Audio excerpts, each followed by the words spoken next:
Historic Soldier Field, Chicago, adjacent to Lake Michigan on the south side of the Windy City. It's a brisk 50-degree day. A sellout, some 58,000 fans await the Bears and the New England Patriots. This the 56th year that the stadium has hosted major sports events, including Dempsey Tunney, 1927. 41 times the college all-star game played here, and the all-time largest football crowd ever, 123,000, saw USC and Notre Dame in 1927. Today, it's the Bears of the NFC, the Patriots of the AFC. Hello, everyone, and welcome to Chicago. Dick Enberg along with Merlin Olsen, and today we feature the top running back in the National Football League, his sweetness, number 34, Walter Payton. Walter Payton's a rubber ball kind of a back, Dick. He bounces through there. He's tough to get a shot at, and he's the kind of back that puts fear in the hearts of the defense. They see him take that ball in the backfield, and they say, oh, my God, here he comes again.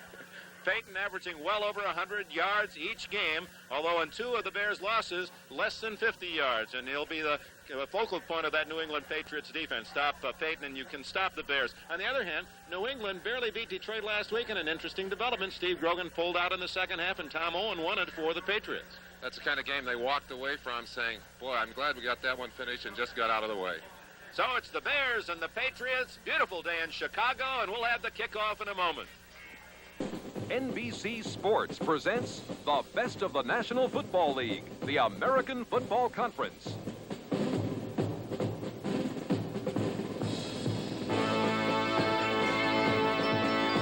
Brought to you by Schlitz. Make the most of now, from the life you live to the beer you drink. Go for it. By Chrysler Corporation. See the mileage makers at your Dodge or Chrysler Plymouth dealers. By Pennzoil, the Ask for Motor Oil. When your car is worth caring for, Pennzoil is worth asking for. And by AC Delco, quality automotive parts for quality motoring. Go with the names you know. AC Delco.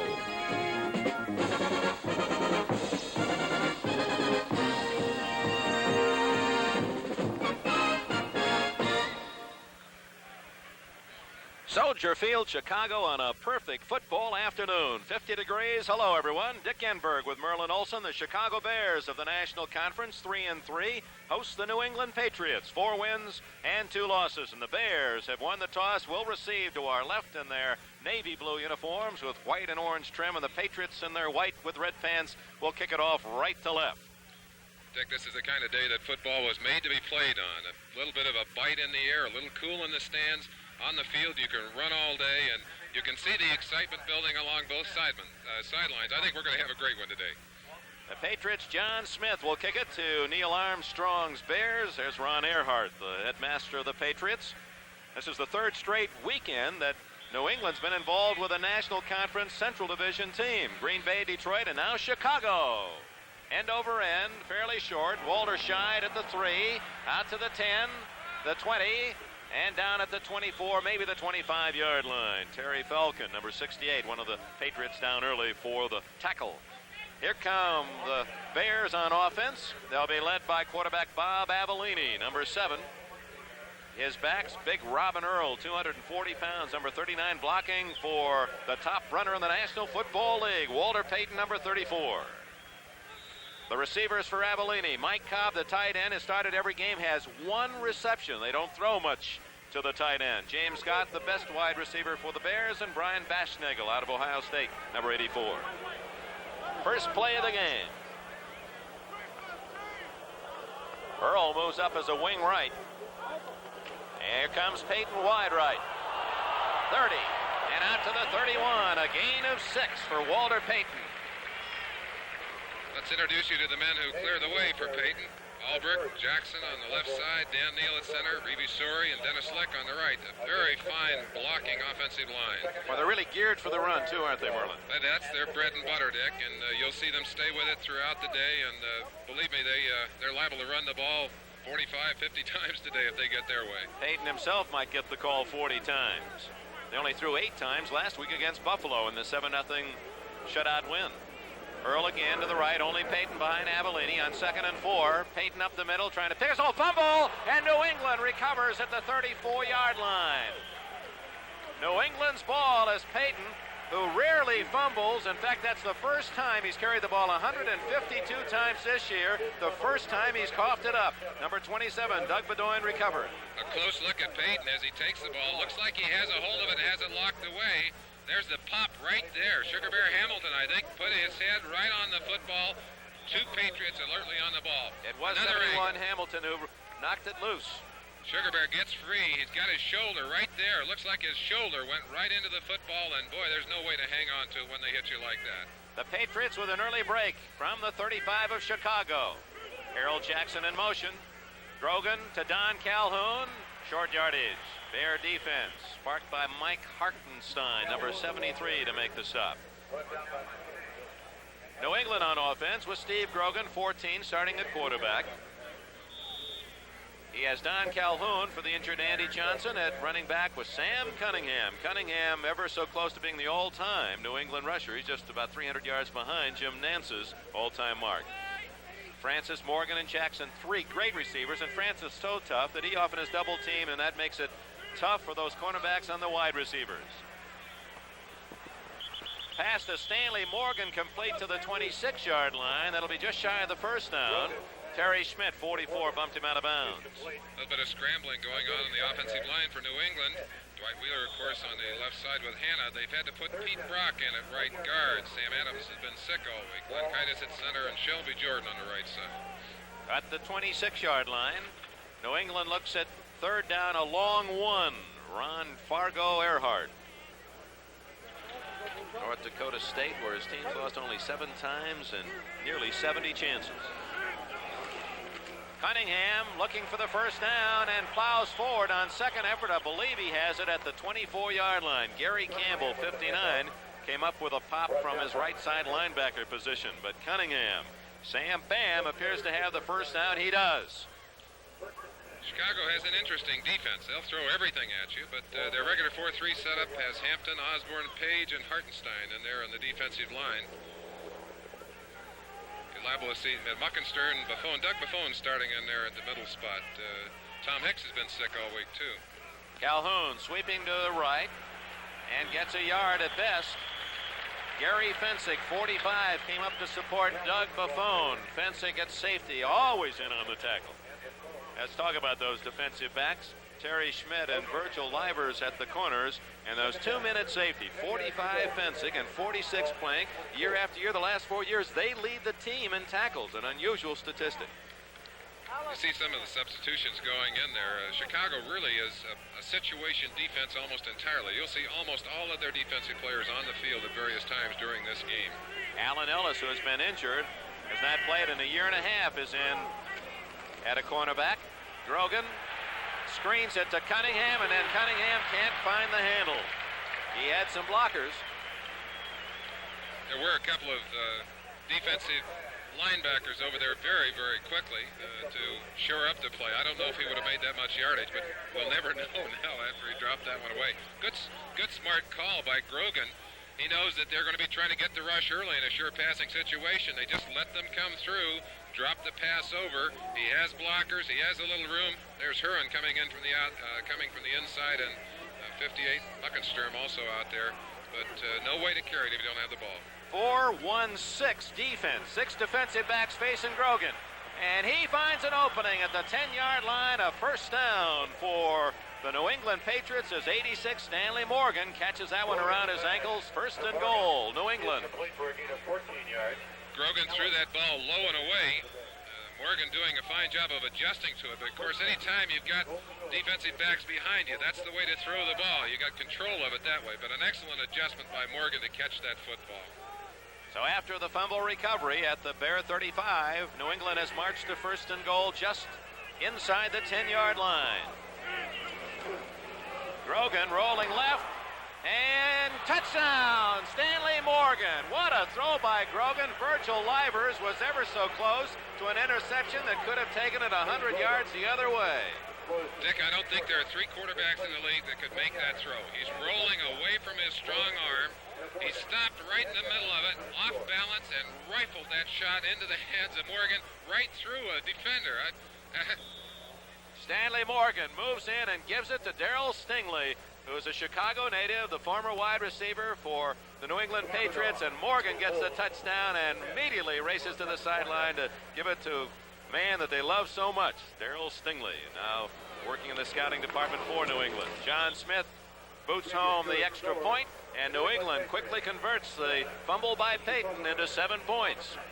11:34 remaining in the first quarter here at Soldier Field, Chicago. New England 7, the Bears nothing.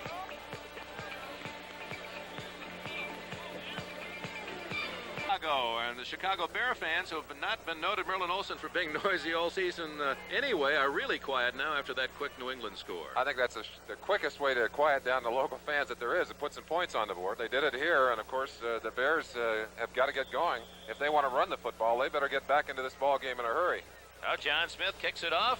3.5 minutes into the game, and the Bears trail 7-0, and this is Walter Scheidt on the run at the 20.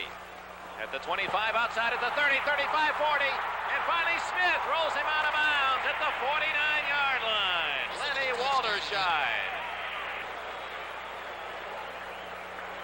Now the Bears with good field position. Let's go back to the touchdown throw. Grogan to Stanley Morgan that gave New England the early 7-0 lead.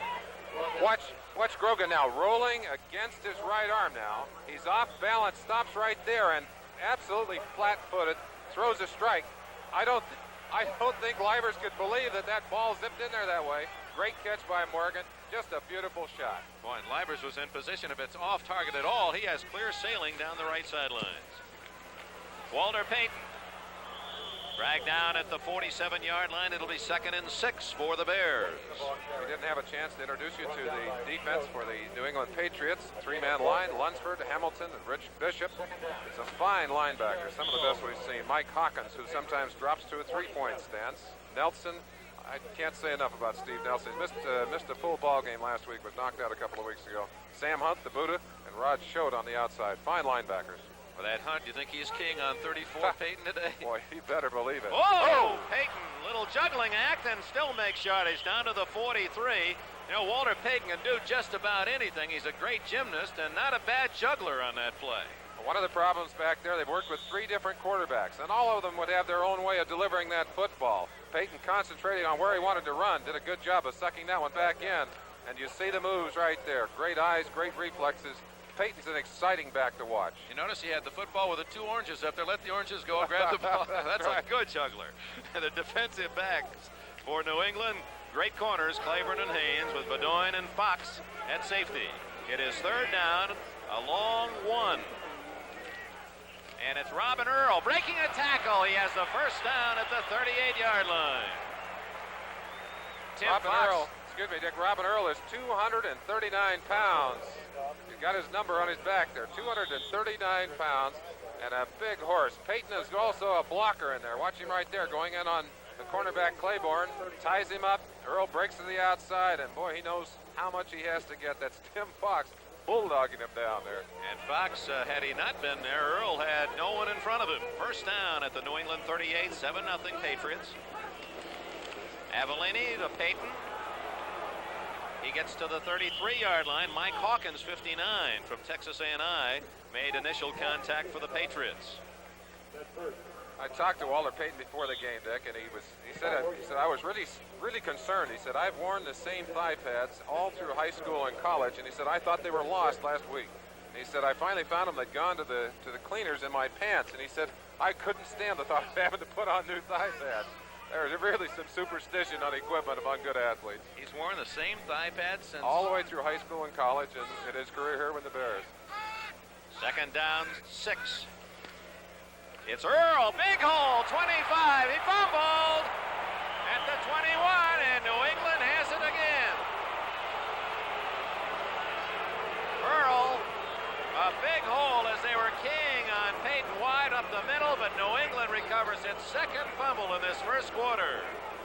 Well, I tell you, what a big break for New England, and what a sad thing to have happen. The Bears only fumbled, their running backs only fumbled 4 times last year, and all of the year in this game already, 2 fumbles. And again, you have to attribute it just to good, hard hitting. Head and shoulder right into the football, but instead of having the ball and heading on in, as they would have done, as you'll watch again, Earl, they're keying on Payton. And they started to stretch out for Payton. Earl just broke it inside. The ball knocked loose there. Quick alert defense popped on it. Here comes New England. Rod Schott is the man who forced the fumble from behind. Don Calhoun toppled at the 23-yard line. Dan Hampton, the brilliant rookie from Arkansas, with the initial contact. Tim Fox and the New England Patriots happy about another recovery. It was Fox who fell on the loose ball. Other scores, second quarter, actually a halftime. 27-3, Cincinnati leads the Steelers. Wow. You sure you got that one the right way? 27-3, a big upset as the Bengals looking for their first win. Grogan to throw, dumps it out complete to Cunningham, 30, 35, and a first down.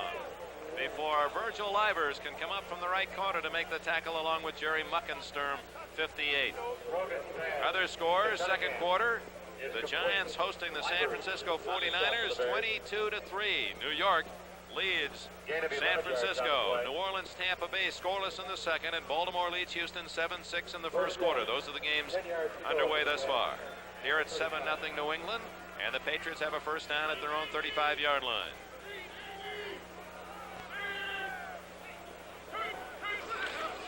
Cunningham caught in the backfield, and down he goes as Alan Page, number 82, filtered through, and also in on that tackle as they unpile Doug Plank, 46. Page stunning. The Bears use a lot of slants, a lot of stunning defenses. Watch him here. He's going to step out a couple of times before the snap, and I think actually got the offense offside. But you see Page almost as if he understood where that play was going ahead of time, out there to make a very fine tackle. Loss of about 3, going to be second and 13 yards to go, almost 14 yards to go. Pass situation then for Grogan, who is 4 of 5, 43 yards and a touchdown. No, he tries to cross him up with a draw, and Cunningham gets back to the 37-yard line, where it's going to be third down and a long 8 for New England. Dick Enberg, Merlin Olsen, Chicago's Soldier Field. There's the key to this game for New England, stopping the rushing attack of the Bears and the top runner in the NFL, Walter Payton.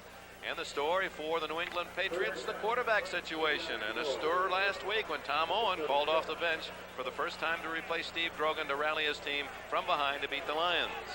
Grogan looks like he's hot today, Dick, and he certainly got him rolling. Let's see if the Bears defense can cool him down. Bears using that 4-1-6, only one linebacker, 6 defensive backs. Here comes the scrambling Grogan. He's got running room at the 40, 45, and out of bounds, a first down at the 49-yard line. And that's the dimension that Steve Grogan gives his New England team that few quarterbacks can. Anytime a quarterback can take a play that looks to be a sure loss and turn it into not only a break-even play, but make a big first down, you've got that extra dimension. Grogan not only runs the ball effectively, but actually has about 4.6 speed. And unless you get some very quick linebackers or defensive backs on him, he'll run right away from you. There you see him making a quick move, and they're in a man-to-man defense there. They're looking at those receivers, and they've got their backs to the quarterback. That's a good point. Grogan to throw on first down. Harold Jackson at the 35, the 30, and Jackson is finally stopped at the Bear 21-yard line. Oh my, a fingertip catch by Jackson, slanting across the middle. Harold, one of the shortest receivers in the NFL, but he's amazing the way he can stretch for that football. Ball thrown high for him, and watch him as he goes up for that football right here. No way he looks like he'll be able to get to it. Just stretches up, takes it right at the fingertips. Beautiful pass by Grogan. Grogan is a streak thrower. When he's hot, and today, he's hot.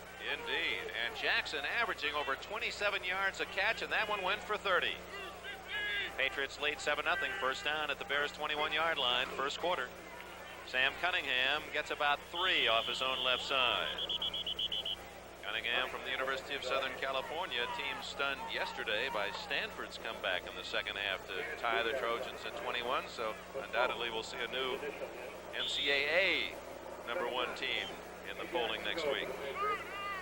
Dick, we talked about the situation defenses and the constant substitution by the Chicago Bears. One of the things they're trying to do is to confuse the offensive team. They throw so many different formations, a 5-man line, a 3-man line, a 4-man line, 4 defensive backs, 5 defensive backs, 6 defensive backs.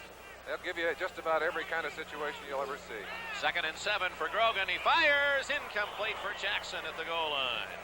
Bensick and said Plank rather, and Allen Ellis had double covered Jackson. For the Bears, I would think this early already burned by the fumble recovery in their own end and a touchdown, and then driving well only to fumble it away. They'd like to stop New England, at least force them to try a field goal, not give them 14 so early. You don't want to find yourself on the short end of a 14-0 score early. That really forces you to almost change your philosophy and go after some more passing plays. And certainly the strength of this Bear team is the running game. They'd like to stay with it. They can do it early, but they don't want to give away too many points right now. You saw Cleveland leading 6-3 at the half against the Redskins. This is 3rd down and 7, and the blitz is on.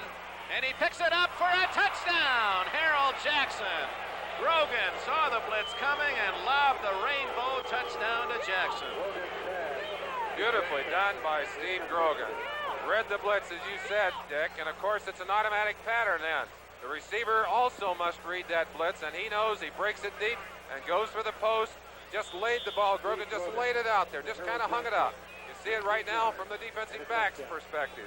Jackson just stretching all the way out, pulls it in, gallops into the end zone. A beautiful play. Well, the old man Jackson at 33, the leading receiver, active receiver in the NFL. He's made a couple fingernail catches. John Smith tacks on the extra point, and 2 fumble recoveries lead to 2 New England drives, and with 4.5 minutes remaining in the first quarter, the Bear fans are mumbling. New England 14, Chicago nothing. Big one from South Africa. We had the pleasure of seeing Coetzee knock out Spinks in Monte Carlo in the first round. He can hit, and so can John Tate. That's next Saturday on NBC. 14-0 New England. Smith roots out his best one yet. Walter Scheid from his own end zone takes it to the 15 and out to about the 22, maybe the 23-yard line. A 26-yard return, and the Chicago Bears in the hole, 14-0. Bring the offense on. Credit Ray Kostick with a tackle on the kickoff return. Bears offense now certainly has their work cut out for them. I don't expect that they'll change their philosophy. They'll stick with their running game. They have plenty of time, but they need to get down that field and put some points on the board, get themselves back into the momentum of this football game. Yeah, the Bears in 3 of their 6 games allowed 7 points or less, so this is a tough first quarter for them. They've stayed on the ground. Avellini yet to throw. Bashnagel in motion. Payton, the workhorse, gets maybe to the 25 before they drive him back. Some of the fans saw a little extracurricular activities there. There's the latest report from New York as the Giants have scored on a Phil Simms to Curtis Gray 11-yard touchdown pass, and they've jumped 29-3 in front of San Francisco. Cobb and Latta, 2 tight ends, taking the plays in from the sideline. They stop and talk to Neil Armstrong, the head coach. Payton 6 carries, 23 yards, hurled 2 shots, 18 yards, but a fumble. 2nd down, 7 from the 25.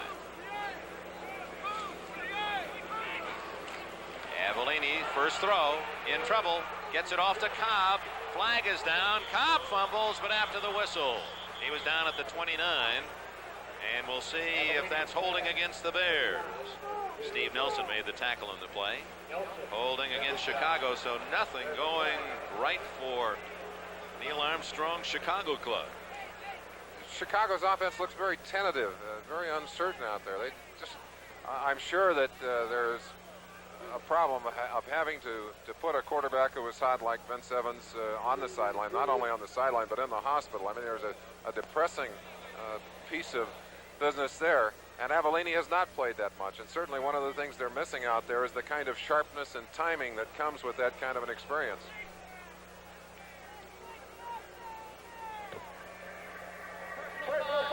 Leg whip, number 64 offense. Ted Albrecht, the left tackle, guilty of a leg whip. He's regarded as the top Chicago Bear offensive lineman on the season.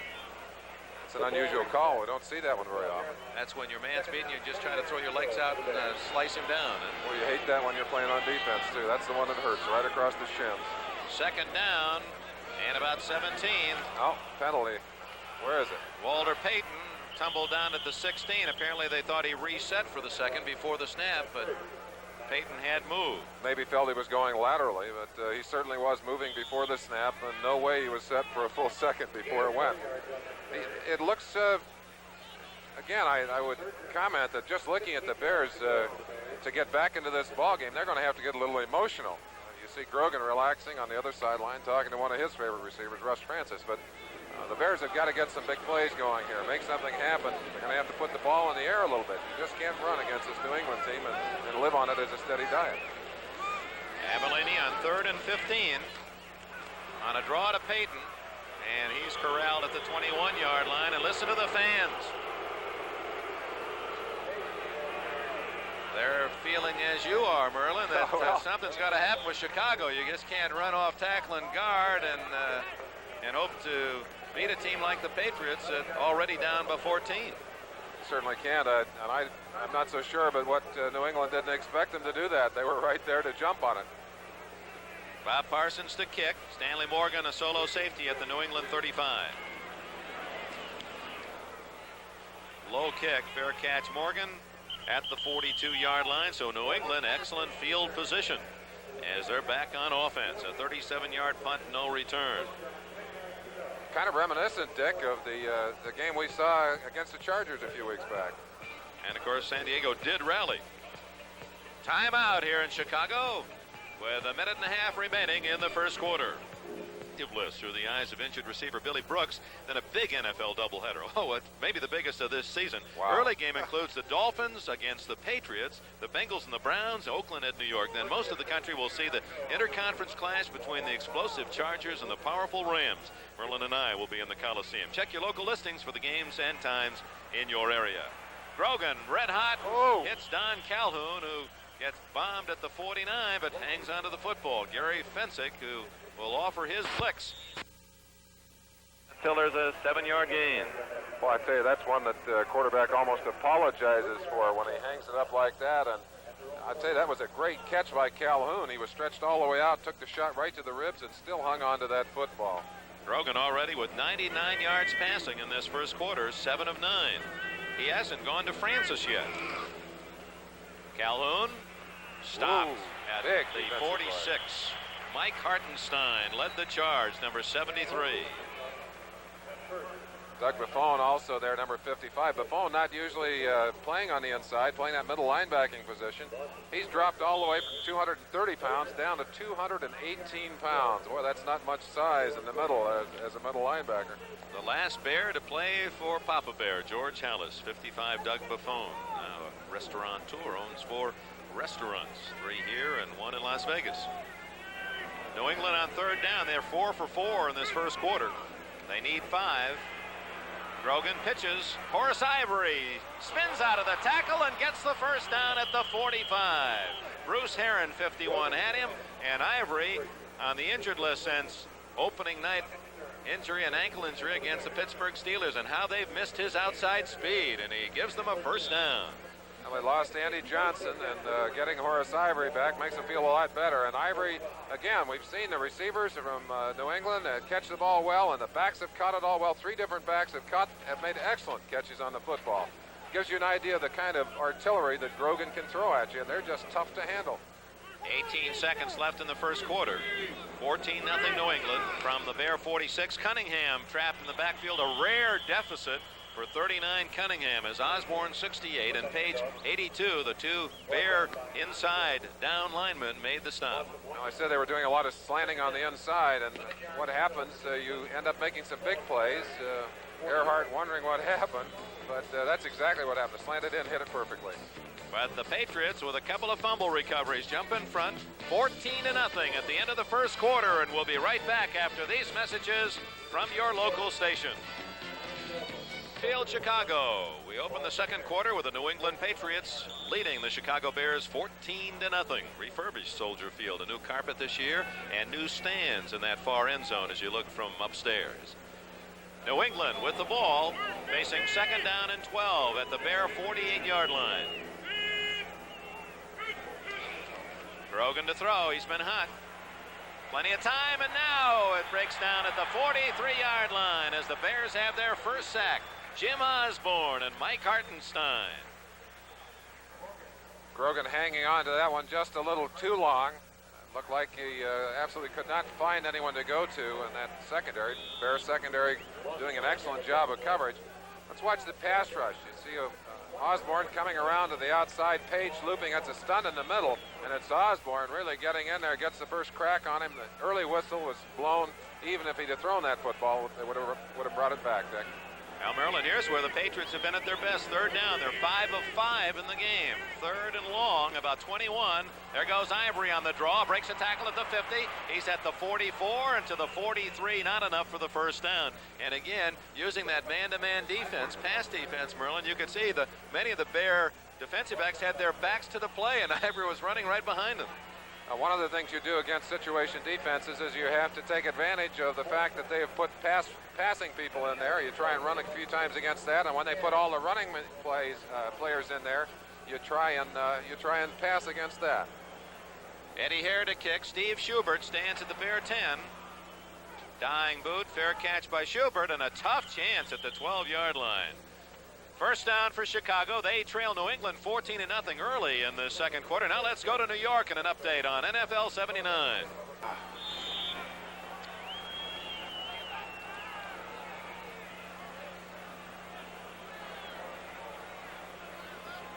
Thank you, Bryant. And all Mike Adamley's friends and fans here in Chicago wish him well.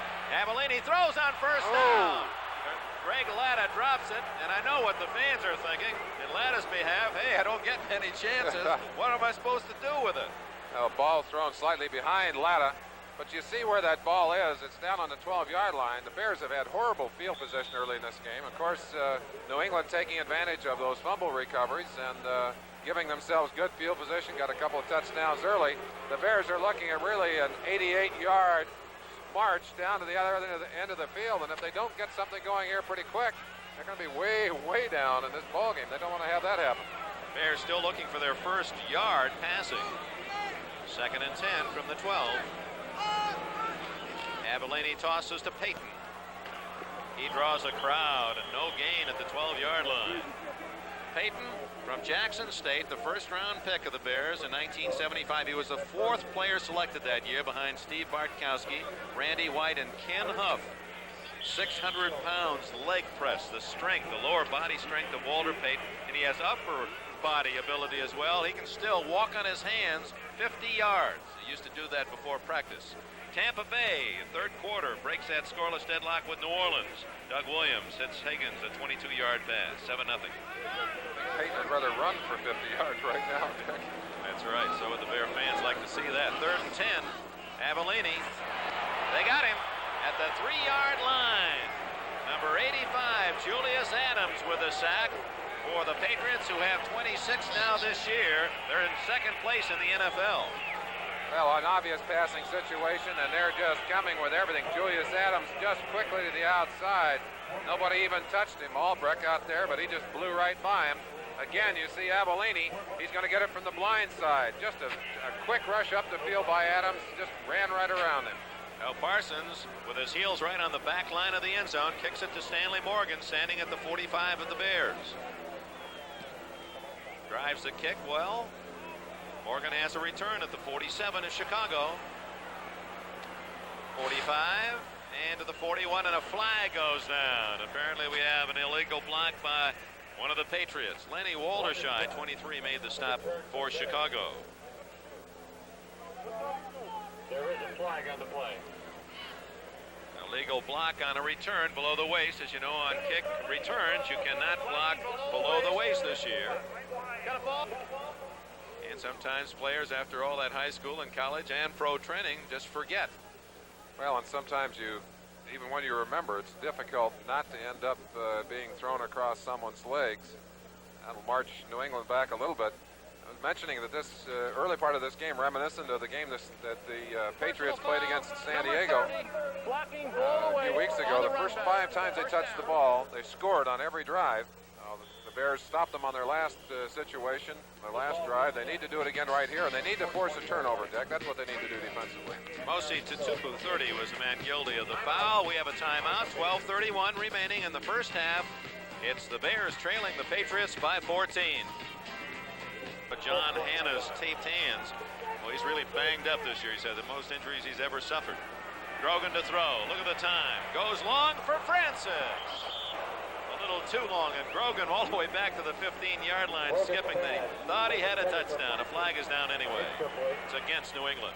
They called Shelby Jordan for using his hands hanging on to someone there on the defensive line. I'll tell you, one of the most colorful people on the field has to be Alan Page, Dick. I was talking to him earlier, and we use the term graybeards to talk about our veterans. Number 74 offense holding. As you had surmised, it's Shelby Jordan, 74. You might see it right at the top. Dan Hampton, number 99, a very fine rookie. There you see the hands right there, just locked up on the jersey. Shelby trying to protect his quarterback. There you see him, again, hanging onto that jersey. Can't do it that way, Shelby. I want to get back to the graybeard Page. That sounded like you're starting to develop an interesting personal story. First down and 20. Patriots with a screen on. Grogan can't get away. He's down at the 14-yard line. Hampton and Page made the tackle, and the veteran, 82 Page, they may have gray in the beard, but it shows the sagacity of his ways. Well, I tell you, I think he heard us talking about him and gave us something to really talk about. Alan Page, one of the fine pass rushers in all of football for so many years, right here breaking loose. And this is one of the toughest things in the world. One-on-one with a quarterback that can run a 4.6 and is very quick on his feet. And you see him right there, gets a hold and does a leg lock and rolls him right to the ground. Gray beard and all, not only a fine player, but a great leader for this Bear defense. Draw play doesn't work at all, and down with a flag down at the 15-yard line as Mike Hartenstein, 73, made the tackle of Horace Ivory. And again, a holding call. Going to go march that ball back even further. The Patriots had real troubles last week. Many penalties called against them. A lot of yardage marched back. A lot of big plays lost last week because of penalties. And right now they're getting some of the same, having some of the same problem here in Chicago. Merlin, the punt return by Morgan was to the 43-yard line. And now, if they mark off this penalty, well, they've gone from the Bear 43, and now they're back at their own 7.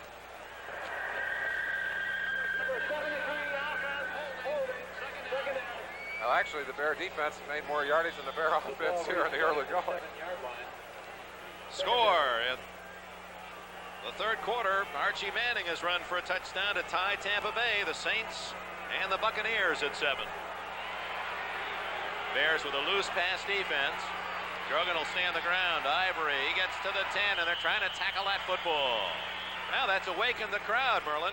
Well, that's what they had to do. They needed to have a big play, something to get them pumped up emotionally. You see Alan Page just bounce up off the ground and sprint around. Alan forgot that there were a couple penalties in there that kept it down the same. It's going to be third and boy, how far is that? 45 yards. When was the last time you saw third 45? What is it? 10, 20, 30, almost 40 yards. 41. 41 yards, okay. Well, the third down efficiency may be in trouble on this one. Grogan may not have a play for this particular situation. Rolls and going to throw to Morgan, complete and out of bounds at the 22-yard line. So the Patriots gave their punter a little extra room, and on comes the kicking team for New England. Smart call, and obviously Grogan knew he wasn't going to get it all. He just got him out of there a little ways. Maybe with a good kick now, they put the Bears back well into their own territory. Update.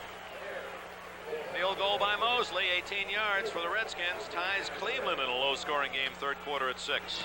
Hare's boot, very high. Steve Schubert, a fair catch at the 42 of Chicago. It's about as fine a field position as the Bears have enjoyed in the game today. Now they have to do something with it. 11:09 remaining in the first half here in Chicago, where the Patriots lead the Bears 14-0. Thank you, Brian. Out there on the lake.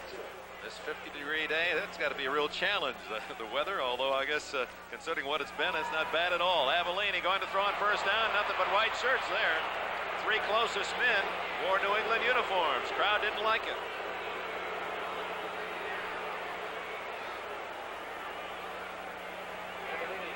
John Hanna on the sideline, Dick. Can't see those hands, but last week he dislocated fingers on both hands. I talked to him in the locker room. He said, boy, they really know how to destroy a man's game. I said, yeah, you can't hold now, can you?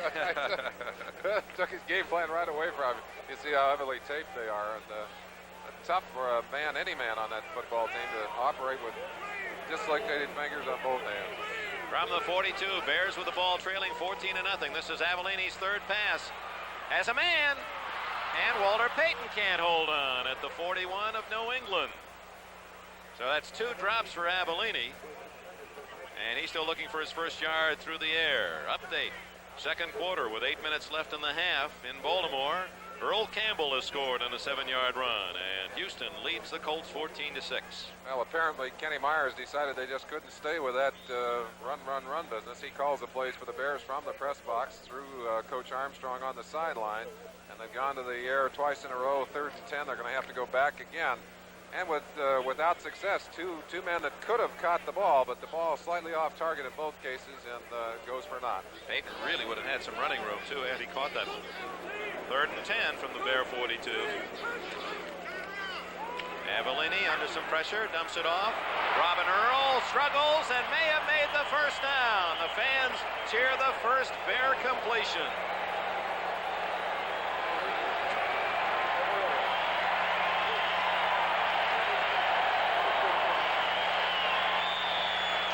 Slightly sarcastic in their applause. Well, this is a tough crowd. They've had great football over the years, and they've had a long drought. They'd like to see it come to an end, and of course they were really in the corner of Vince Evans, who had them roaring and rolling, and they'd like to get him out of the hospital, but unfortunately it's going to be a long time before he gets back on the playing field, I'm afraid. We want to explain that. Vince, watching our telecast today from a Chicago hospital, sees Walter Payton to the right side, 45, and buried at the 44-yard line. Evans, who has thrown all 4 of Chicago's touchdown passes this year, suffered an unusual problem. As you look at Walter Payton's great marks, Evans had a staph infection, and apparently that microorganism circulating through the body until it finds a weak area, and he'd had a hip bruise, and it settled there.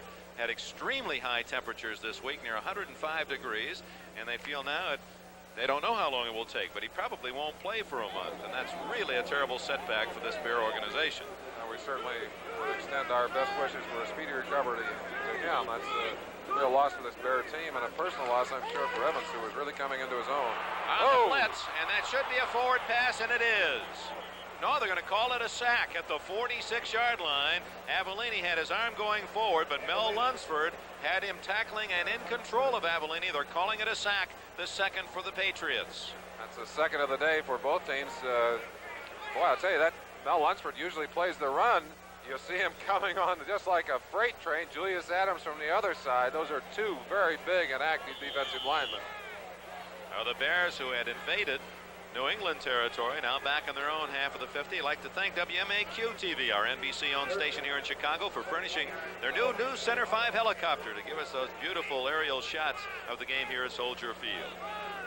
That's a nice dimension. We're enjoying it today. Thank you, Channel 5 Chicago. Avellini, complete. There goes Dave Williams, 35-30, 25-20, 15-10. Dave Williams, touchdown!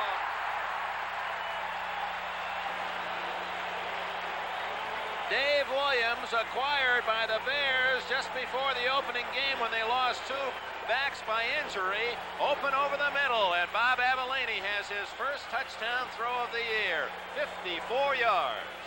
Now, we said it earlier, they had to do something to get it back on track. They left the running game behind for a brief while. The chance right there to stop it in the backfield. Steve Nelson missed the tackle. Kostick tries to get him from behind. Rod Schote tries to run him down. Evans did a good job of zigging right there and just dove over into the end zone. A beautiful play. Bob Thomas tries the point after it's good, and the Bears are back in the game. So Dave Williams, a former 49er, catches the pass over the middle and some fancy broken field running. The Bears are on the board. 9 minutes left, first half. 14-7 Patriots. England leads, and the Bears, after the touchdown, will kick it off. That's how it stands coming into this game. In the East, AFC, Miami, and New England tied for first place. The Patriots trying to make it 5 victories. You saw famed Lakeshore Drive. Jason, to Soldier Field here in Chicago. Might have seen a few cars zig when those Bears scored a touchdown. I imagine quite a few of those radios tuned in to this ball game. You know, these Bear fans, family, they really follow the Chicago sports franchises. Alan Clark, kickoff return for New England at the 15. And down he goes at the 20. And now it's a more spirited audience here at Soldier Field, and that should reflect in the play of the Bears, who are back in it. Lenny Walderscheid, another tackle on the special teams for Chicago. One of the things you have to have in your home stadium is that feeling that, hey, we can make it tough on you. You make a mistake in our stadium. Miami is leading Buffalo 17-7. Third quarter, Roland Hooks has just scored for Buffalo on a 3-yard run. And of course, they're interested in this game against New England, and they'll be matched against each other, Miami and New England, next Sunday.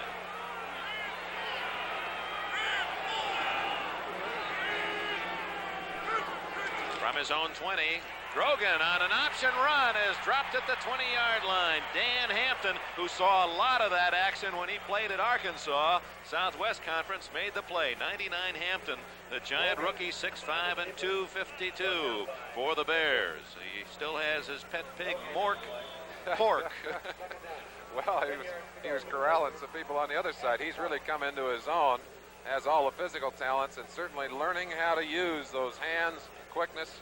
Be a fine defensive player, but as again, it very often happens. The offense makes a big play. You can see that defense is aroused too, and they're going to try and make a big play of their own right here. Second down and 10. Grogan to throw. 9 for 11. Francis almost made an impossible catch. One-handed, reaching behind him. Gary Campbell, 59, the coverage for Chicago. A couple of Hawaiian boys there. Campbell from Hawaii, along with Russ Francis. They were out in the middle of the field before the game talking about home. Right there, they were very close together coming down the field. Campbell doing a fine job of covering the great All-Pro. Francis yet to catch a pass, and he's the leading receiver for the Patriots with 21. 6 defensive backs now in for the Bears on 3rd and 10 from the 20.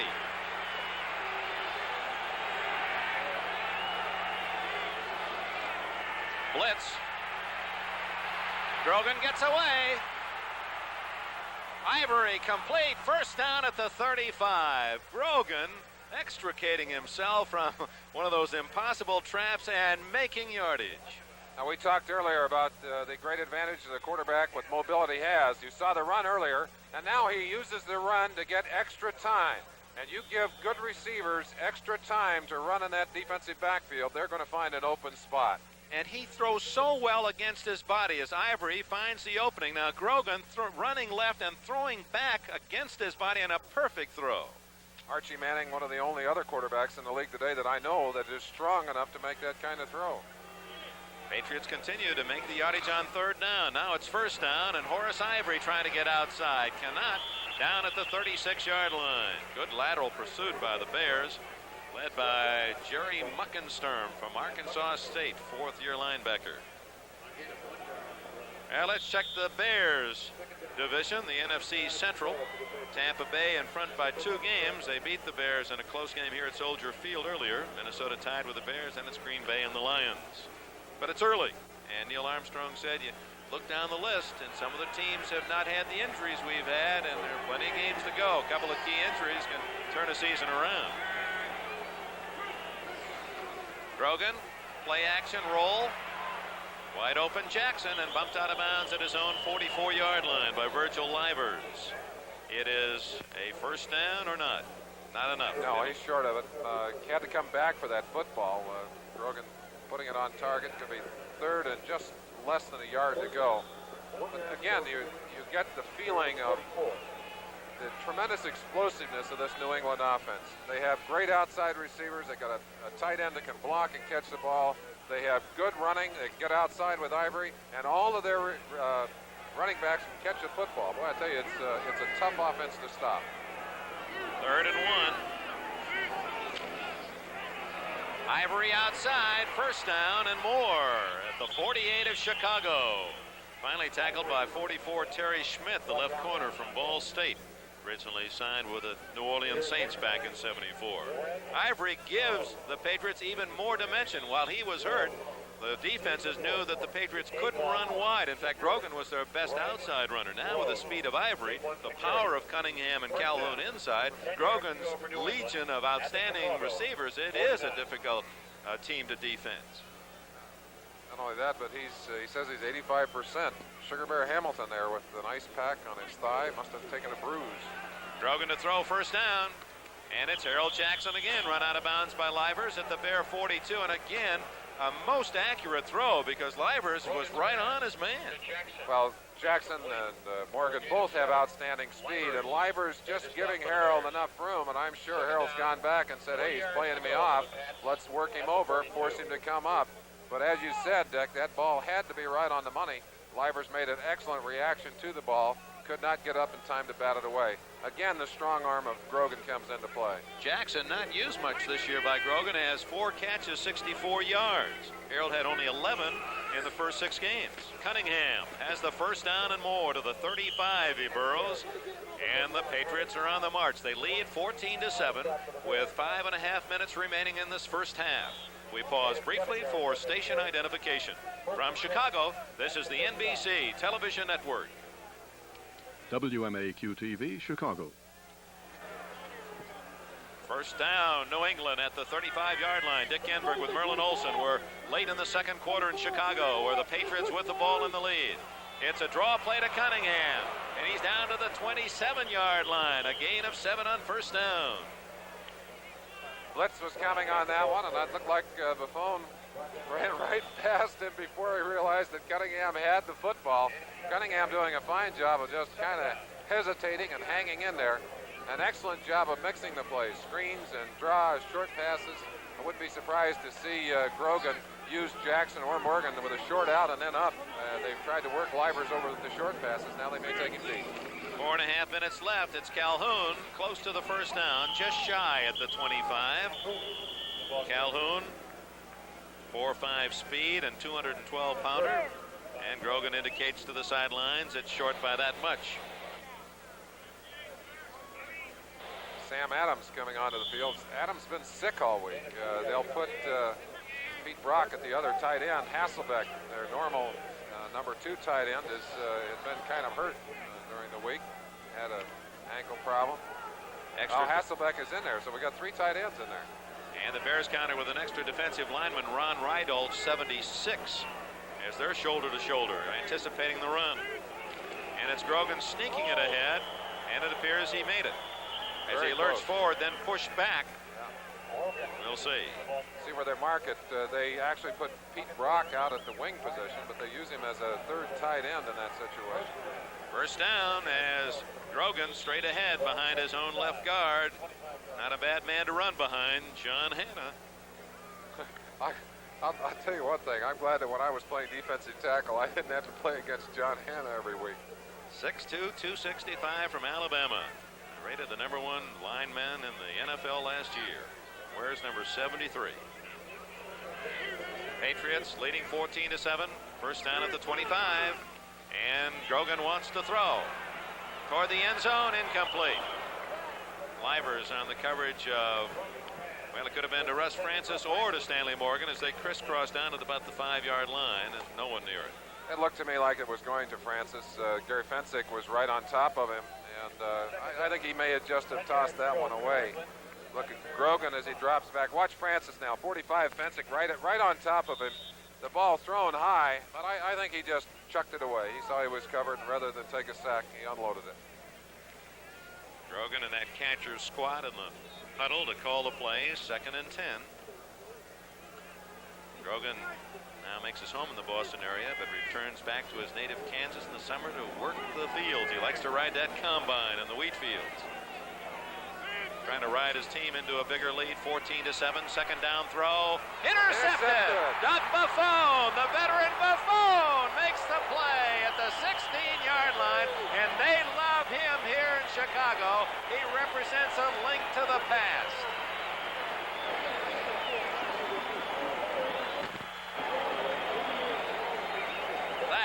Veteran Buffon, 35 years of age, has his 23rd career interception that breaks the linebacking record with Dick Butkus. 23 for Buffon. We'll be back, 14-7 New England.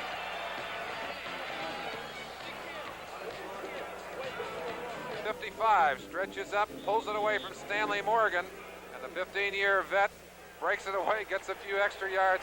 Told me before the game, he said, hey, this man right here, Cato the trainer, he's my man. Kept me together 15 years.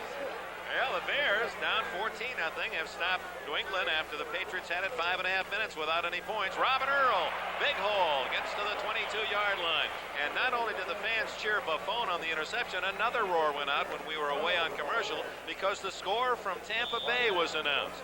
With a minute and a half left in the first half, in the third quarter, Tampa Bay trails New Orleans 21-7. New Orleans has scored 3 straight touchdowns, the last in Archie Manning to Henry Child's 15-yard throw. So the Bears sense a possible comeback win, get them right back in the race.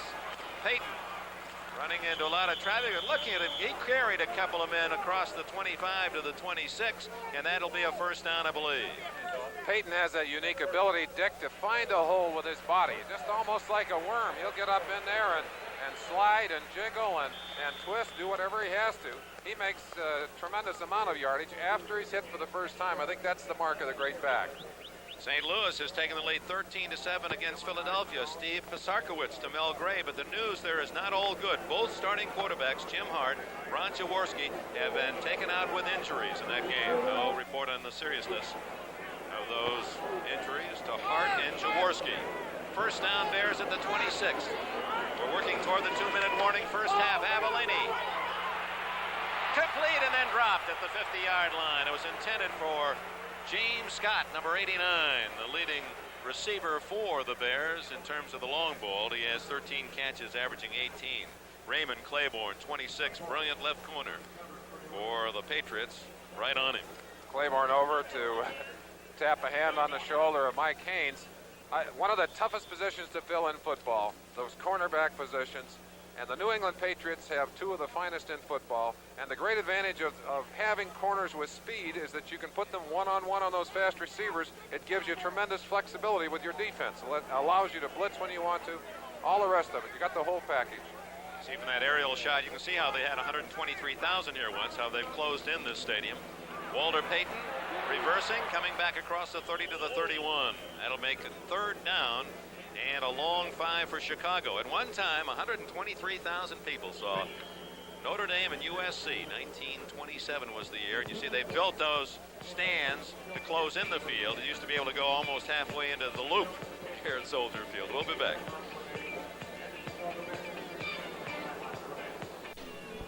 Looks to be another outstanding Sunday night of viewing on NBC. A salute to baseball will include that famous Disney cartoon, Casey at the Bat, on Wonderful World of Disney. Miracle Worker at 8, and Primetime Sunday with Tom Snyder at 10 o'clock. And in that Miracle Worker, Merlin Olsen, one of your friends is a star. Little Melissa Gilbert, one of the stars of Little House on the Prairie. I had a chance to go and see a special showing of the Miracle Worker. She and Patty Duke Austin, they do a marvelous job with the Helen Keller story, and I would heartily recommend that all of you tune that one in and have the kids watch it too. That's a special family show. Avellini hands off on third down, but that's not going to fool him. Gary Campbell, or check that Dave Williams was the man shooting through and did not pick up the first down. So the Bears are going to have to give up the football with the clock running. 1:45 left in the first half. Yeah, you can almost bet that they're going to come after this one too. Watch them coming after it right up the middle. Now Parsons kicking to Morgan. Morgan drifting back to his own 22. 10 men on the line of scrimmage. Now two of them back off. Bears used a lot of time. The Patriots didn't call time, and the Bears burned up as much as they could. Morgan takes it at the 31. Spins out and gets back to the 34. Minute and 10 seconds left for the Patriots. Chicago wisely took all the time they could before the punt. And the Patriots, though they have all 3 timeouts remaining, now have just a minute and 10 seconds to work with. 36-yard punt and a 4-yard return by Morgan. Very important here for the Bears defense to continue with the kind of play they've had in the second quarter. Again, obviously Grogan liked to take advantage of that minute 10. He doesn't have bad field position. If he can get it inside of the 30, he'll get a shot possibly to field goal. What he'd like is another 7 points. We'll see what he does with it here. He has Morgan right, Jackson left, tight end Francis on the right side. Check that left side for Francis, and they're running that way to Calhoun. 35, 40, was about to break into the open when a saving tackle from Doug Plank, 46. That's an interesting story. Plank from Ohio State started in only 5 games. You'll see him make this tackle. Plank coming on the backside. Calhoun cutting back against the grain. Good pursuit, and as you saw it right there, had not Plank gotten him, Calhoun would have really cut out into the open. Great team pursuit, but sometimes that can get you in trouble too. Plank only started 5 games because Tim Fox was playing ahead of him at that position with Ohio State. Of course, Fox starring in the safety spot for New England. Sam Cunningham unable to get out of his tracks as the Bears read that one perfectly, and Jim Osborne made the stop. That was our old gray-beard friend there to make the first hit on him. Alan Page just slinked through there. And how many times over the years, Dick, did you and I see him do that unhappily as he was playing for the Vikings, wearing that familiar 88? Oh, he really used to put it on the Rams. Oh, I'll tell you. 8 seconds, 7 seconds. Apparently the Patriots and the Bears content to let this one run out. So the first half, couple early fumbles. Patriots scored 2 quick touchdowns. The Bears came back on a 54-yard pass, Avellini to Dave Williams. And at the halftime at Soldier Field, Chicago, it reads the AFC Patriots 14, the NFC Bears 7. Perfect football afternoon in Chicago. The Bears, the host team, trailing New England 14-7. Merlin, and a game that you have funny feelings at halftime. I think we're about to see something special. I think so too, Dick. New England obviously had complete control of the first quarter, and then the Bears just kind of bounced back into it. Got a couple of big plays. They need to play some good football coming out in this third quarter. So New England, a team that has the capacity to literally destroy a team and sometimes then keeps you in the game. And that's about what we've seen in the first 30 minutes. New England 14, Chicago 7. Let's go to New York and Bryant. Patriots 14, Chicago 7. The official first half statistics, Merlin. Well, a couple of things obvious. The first downs one-sided in the side of the Patriots. Yardage, total yardage, quite close. About a 60-yard deficit there for the Bears. Time of possession quite one-sided there also. Passing 12 of 17. Grogan, as we said, having a hot day, especially the first quarter. 2 of 6 for the Bears, and well, of course, one of those, a very big pass, turned into a touchdown for them. And that one to Dave Williams, by the way, was Williams' first touchdown pass in his NFL career. He had 2 other scores, both on kickoff returns for the San Francisco 49ers. So a big moment for him to cut the lead to 14-7. I talked to Williams in the locker room before the game, and I said, "You really had a fast start here in Chicago." He said, "Yeah." He said, "I came in from San Francisco, and I was just kind of an extra back. I was going to be behind Payton, and actually number 3 behind him. I was sitting on the bench." He said 2 fullbacks went down. He said all of a sudden they said, "Hey, you in the ball game, play fullback." Oh yeah, okay. Never practiced a play at fullback with the Bears. So the 2 quarterbacks, Grogan and Avellini, getting ready for their roles in this second half. The Patriots will receive the kickoff to start the second half as the sun shining more brightly than ever today. Avellini only 2 completions, but 1 for a touchdown. Running down again the scores that you've just heard Bryant and Mike recap. Miami is leading, so the Patriots looking for a win to keep themselves in a first-place tie in the AFC East. Tampa Bay is losing, so the Bears could pull within a game of first with a victory today. Bob Thomas hits it well. Alan Clark on the goal line. The rookie to the 5, the 15, the 25, 30, 35, and finally out of bounds around the 40-yard line. As Lenny Walterscheid, who has been sparkling all day on the kick special teams as a tackler, finally stopped Clark. Walterscheid, see him right there, number 23 in the middle of your picture, bouncing off 1 block. Looking to the outside, that's Kostick trying to get him. Mostly Tutupu tries to get him. He makes a very big tackle. Alan Clark just runs with abandon. He's a wild man on the special teams. 5'10", 186 pounds. A tiger, as he is self-described on those kick returns.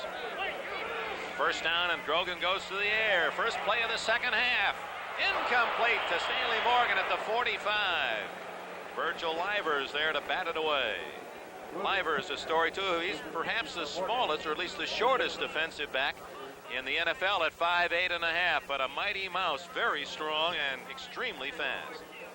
Livers there just to tap it away at the last second. Just beautifully timed. You see Morgan get up. He said, "Hey, nice play." Great respect between professionals. You saw it going from Stanley Morgan. Even though Fensick seemed to hit him just a little late, but was no intent. And Morgan recognized that. 2nd and 10. Up the middle, Cunningham. 41, 2-yard line he goes.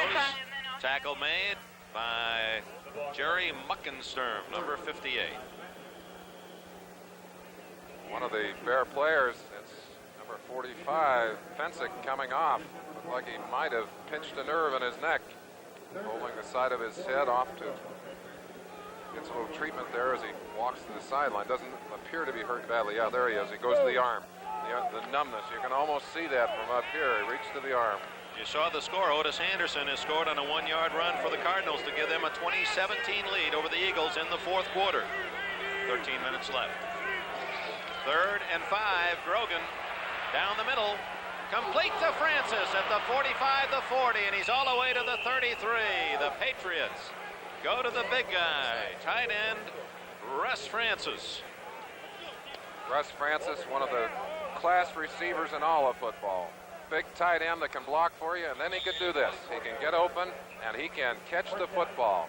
A tough ball to catch, low and away. Gets his hands on it, cushions it gently, and then takes off for the goal line.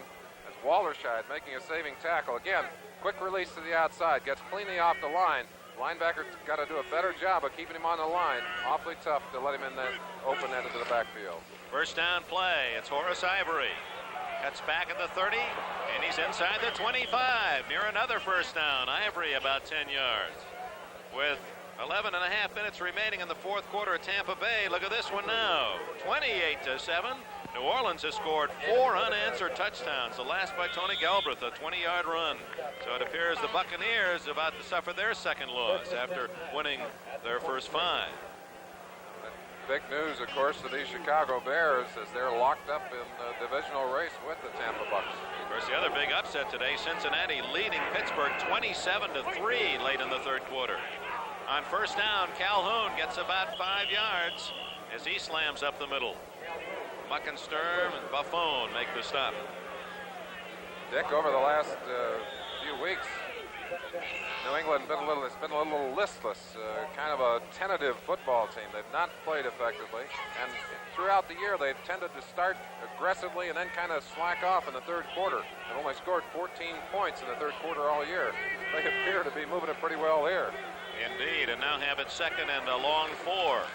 Ivory inside the 15 and then bounce back. He's close to a first down. Ivory, the leading rusher for the Patriots, just under 40 yards on the afternoon. Short of the first down. Horace from the University of Oklahoma. Big third down. Big third down play. 3rd and a yard. This is where a defense really has to buckle down. Grogan, of course, the kind of guy that'll even scare you on this kind of yardage. He's not afraid to throw that football. Or bootleg it. That's right, or bootleg it. He knows that if he goes back to pass, can't get the ball off, maybe he can run it and get it in for a first down. 3rd and 1.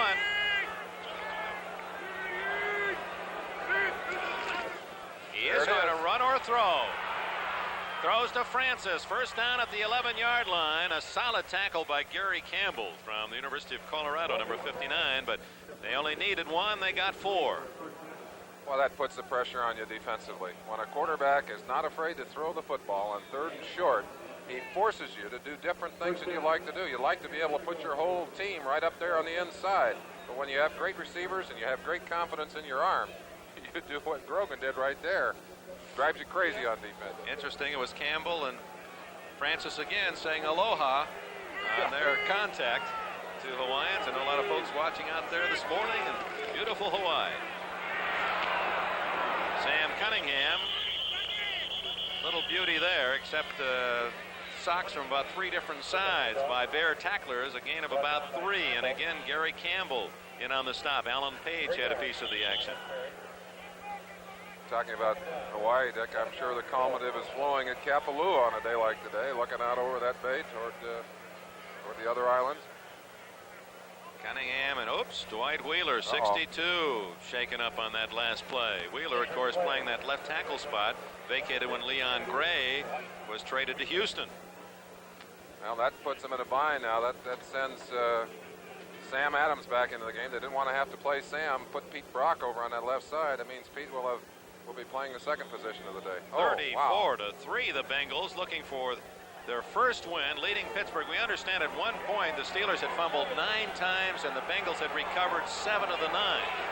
2nd and 7, Grogan right through the hands of Francis at the 3-yard line. Francis covered by 45 Fensick, back in the game. Gary Fensick, the rare note that he attended a class at Yale taught by Howard Cosell. I was going to ask him what he learned, but I didn't dare ask. Well, I'll tell you one thing we just learned is that sometimes that strong arm gets Grogan in trouble. He gunned that one, and a very difficult ball to handle. Francis still upset, felt he should have controlled that football. Ball at the 8-yard line, 3rd down and 7. Good protection. Almost intercepted. Laying back was Fensick, and he knew where it might be going, toward Francis. A diving try, but couldn't come up with the intercept, and the Patriots bring on the field goal team. Well, certainly you'd rather give up 3 than 7, although they're not going to concede to 3. Ball thrown right here. Is it to Francis or to Harold Jackson? I believe maybe to Jackson, as Francis is up in front. But Fensick timed it perfectly, read it nicely, and came across. You think he's angry that he didn't pull that ball in? He's now be on the probable list next week with bruised fists. Yeah, right. John Smith to try the short field goal. This is just a 25-yarder. It is off the upright. Good. A flag is down, and we may have roughing against the Bears, which would change the complexion. Running into the kicker. 1st and goal at the 4, New England. New England wants a chance for 7. They don't want to take the short 3. They can't blame them, especially when they get the ball on the 4. Let's see how it works out. Horace Ivory stopped right at the line of scrimmage. Oh, just a sea of black shirts smothering Ivory. Campbell and Plank and Hampton all in on the tackle and more.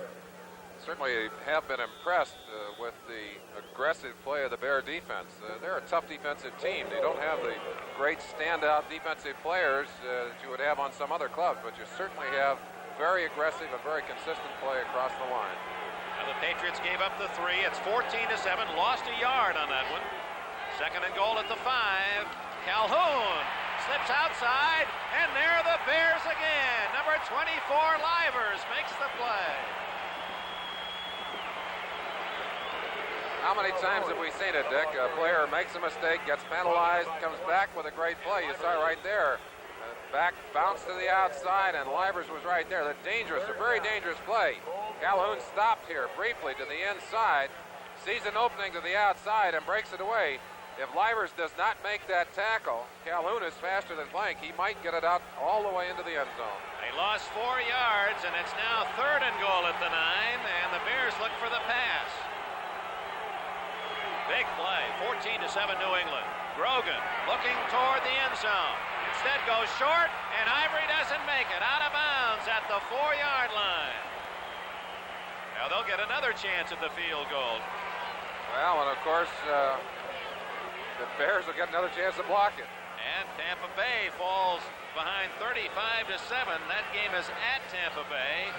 Mike Strawn has just run for a touchdown for New Orleans. Now John Smith, who hit the upright the last time, then the penalty.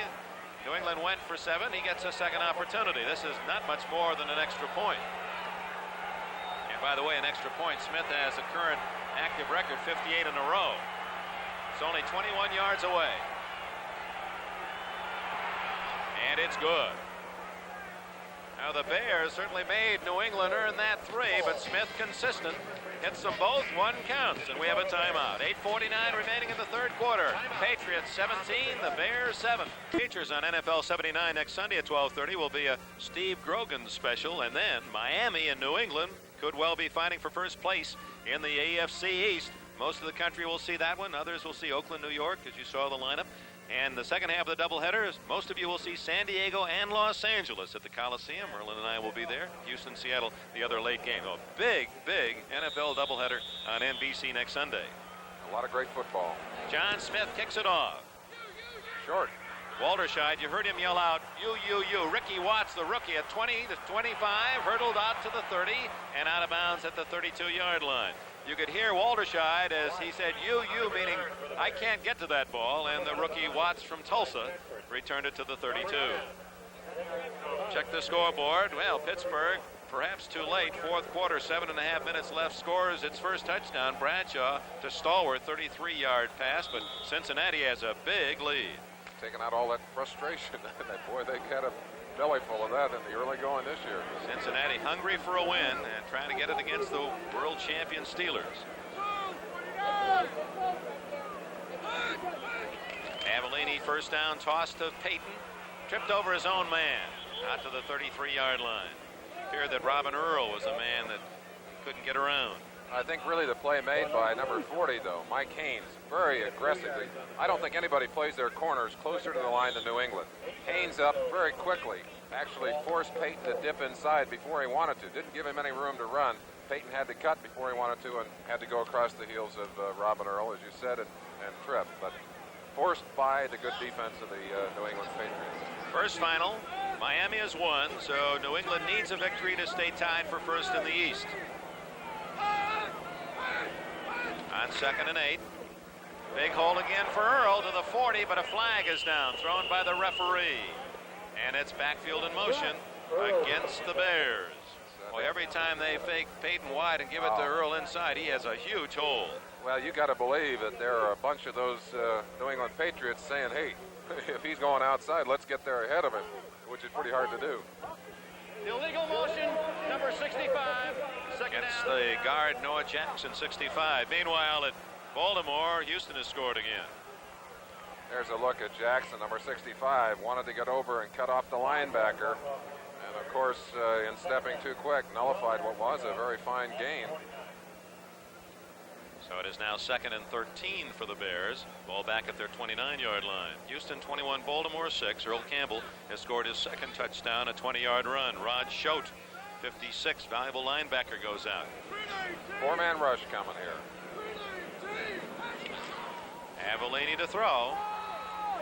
Dumps it out to Latta, and the tight end is tackled immediately at the 35, and we have another penalty down. So Latta, the tight end, as you see, wears glasses while playing. Came to the Bears from the World Football League with Jack Pardee when Pardee moved here. Holding the call against Chicago, so that short game will be called back. Bears trailing 17-7, and penalties have figured prominently in the last two quarters. Hurt New England. Kind of took the momentum away as they were penalized heavily in the second quarter. Number 70 offense, holding, second down. Dennis Lick, the right tackle, guilty of the hold. Referee Gene Barth with a call. At New York, 49ers have scored a couple of touchdowns to make it tighter on the Giants. It's now 29-16. 10.5 minutes left. DeBerg has hit Schumann and Solomon for touchdowns.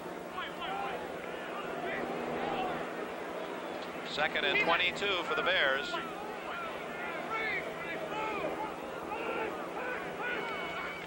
Avellini on a draw to Payton, and Richard Bishop, 64, said, oh, no, you don't. Other than that, and Payton get him into the secondary and let him use his elusiveness, but Bishop just didn't get him, let him get off to that fast start. Well, you're really in trouble when you've got a second that long. You don't have that many options anyway. They were trying to hit him with a little bit of a surprise. The Patriots had line stunts called on both sides, which are a perfect call. They fell right into it. Perfect call against the draw because you try and let the people get upfield, so you let them get by you. When you have a stunt like that, that throws two defensive ends right into the ball carrier. They killed him in the backfield. Going to be third and about 23. Long yardage facing Avellini with less than 7 minutes remaining in the third quarter. Too much time. Well, that's always the insulting penalty. Even the fans say we can count to 30 seconds. Well, and not all of the problem is Avellini's. The plays are coming in from the sideline, and he is at the mercy of that call from the sideline. He can only wait until that comes in and then hurry up from there. He may have taken a little bit of extra time, but that's one of the weaknesses of calling the plays from the sideline. Well, then, too, on his behalf, Merlin, you get the play from the sidelines. Now, see, already 15 seconds approximately gone. Then you get up the line of scrimmage and look at the defense. You're trying to call maybe an audible, and you don't have time for it. And I wonder if they got a play for third 29. That's just like the situation Grogan faced a while ago. Yeah, he's going to throw. And incomplete to Robin Earl in the left flat. He's lucky to get it off. Tremendous pressure put on him there. That's what we used to call a jailbreak. 3 or 4 people all turned loose in there. Avellini, lucky to get out of there with his life. If they throw him for a loss too far out of the stadium, that'll be Avellini. In the fourth quarter, 3 minutes left. New Orleans now leads 42-7. Strawn has scored again for the Saints. Now Parsons will kick from around his own 2-yard line. Morgan back at his 45. 10 men on the line of scrimmage. They're coming. Gets it away. High wobbly kick, fair catch. Morgan. New England will put it in play right at midfield. 38-yard punt. 6 minutes and 41 seconds remaining in the third quarter. The Patriots have the only score of this third quarter, a field goal. They have the ball again and lead here in Chicago, 17-7.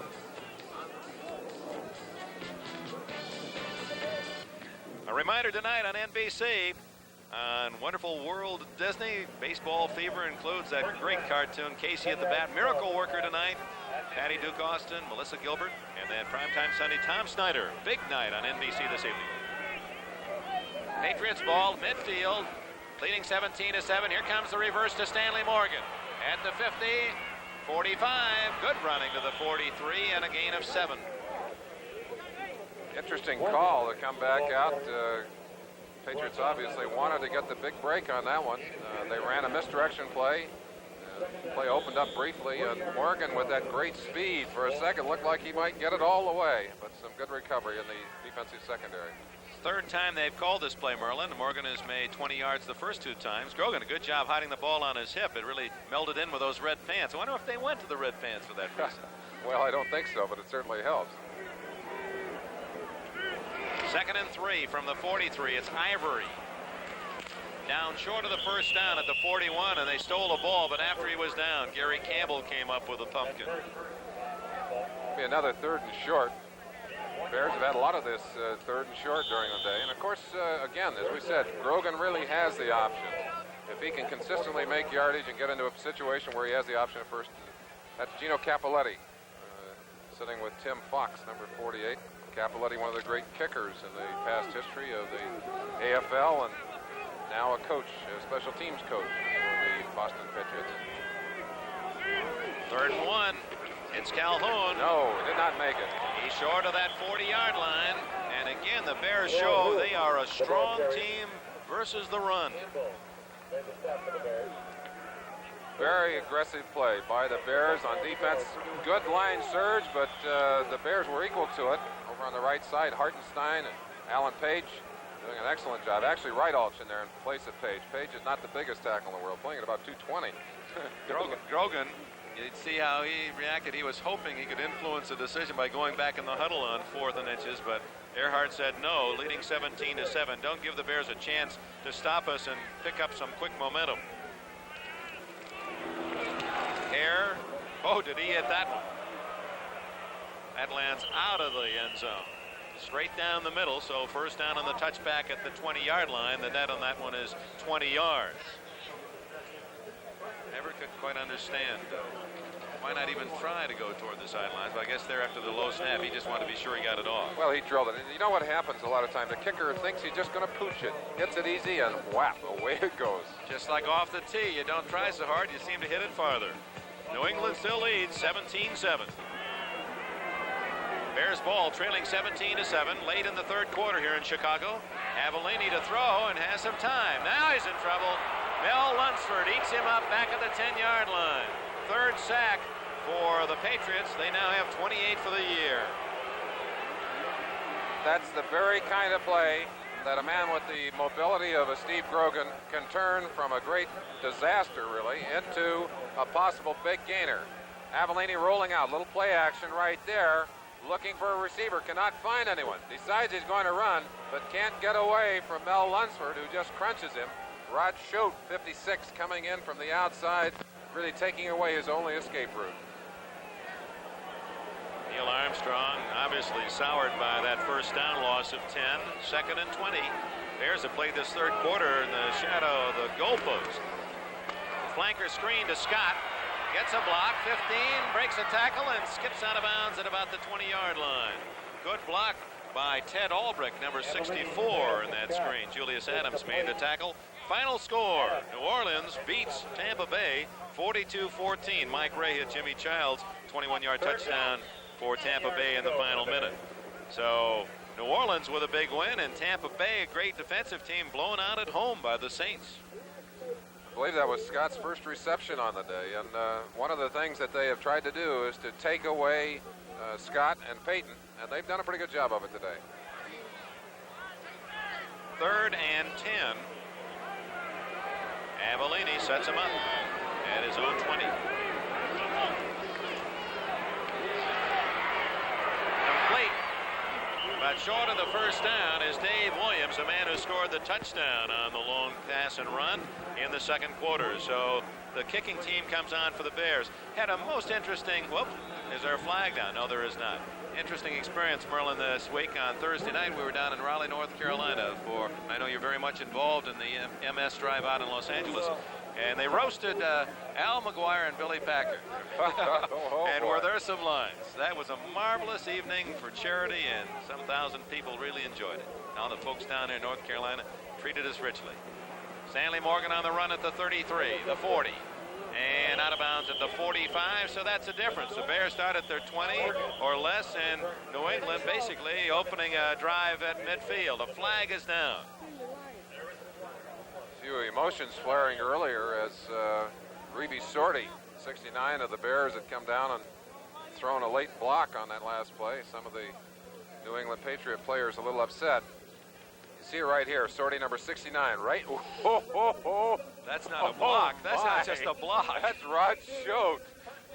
One of the first lessons you learn in this game, don't stand around a pile. There it was. That's a kiss. Watch it. Oh, my. Well, Rod Schott has requested a commercial. It's 3:06 remaining in the third quarter. 17-7, New England.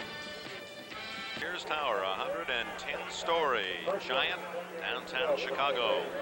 Soldier Field, the scene, with 3:06 left, third quarter. The Patriots with the lead in the ball, 17-7. A couple of yards out to the 47, their own 47. There's the final. Cincinnati's first win comes against the Super Bowl champion Steelers, 34-10 for Homer Rice's Bengals. They finally got the first one, and how sweet it is when you beat such a fine team. Say next Sunday, kick off a big day of football action. NFL 79 takes a look at life on the inactive list through the eyes of injured receiver Billy Brooks of Cincinnati. Then it's a dynamite NFL doubleheader. Most of the country will see the big AFC East shootout between these New England Patriots, Miami Dolphins, then it's the Chargers and the Rams from Los Angeles. Great throw to Horace Ivory. He's inside the 40 and down at the 37 of the Bears as Grogan hit his man on the dead run. Excellent pass by Steve Grogan. And again, we see the flexibility of this New England offense. The capability of throwing not only to the fine wide receivers, the tight end across the middle, but here, looking down, not finding any of the receivers open. Little drop over toward the sideline to Horace Ivory. He's got his man beat, one-on-one with a linebacker. That's 51, Bruce Herron. And there's just simply a mismatch right there. Too much speed on too little speed. Wentford gains 36, required to finally make the stop. Russ Francis shifts out a couple of feet, and there's Calhoun trying to go inside a block to the 35-yard line. We pause briefly for station identification. The score here in Chicago, 17-7 New England. This is the NBC television network. WMAQ-TV, Chicago.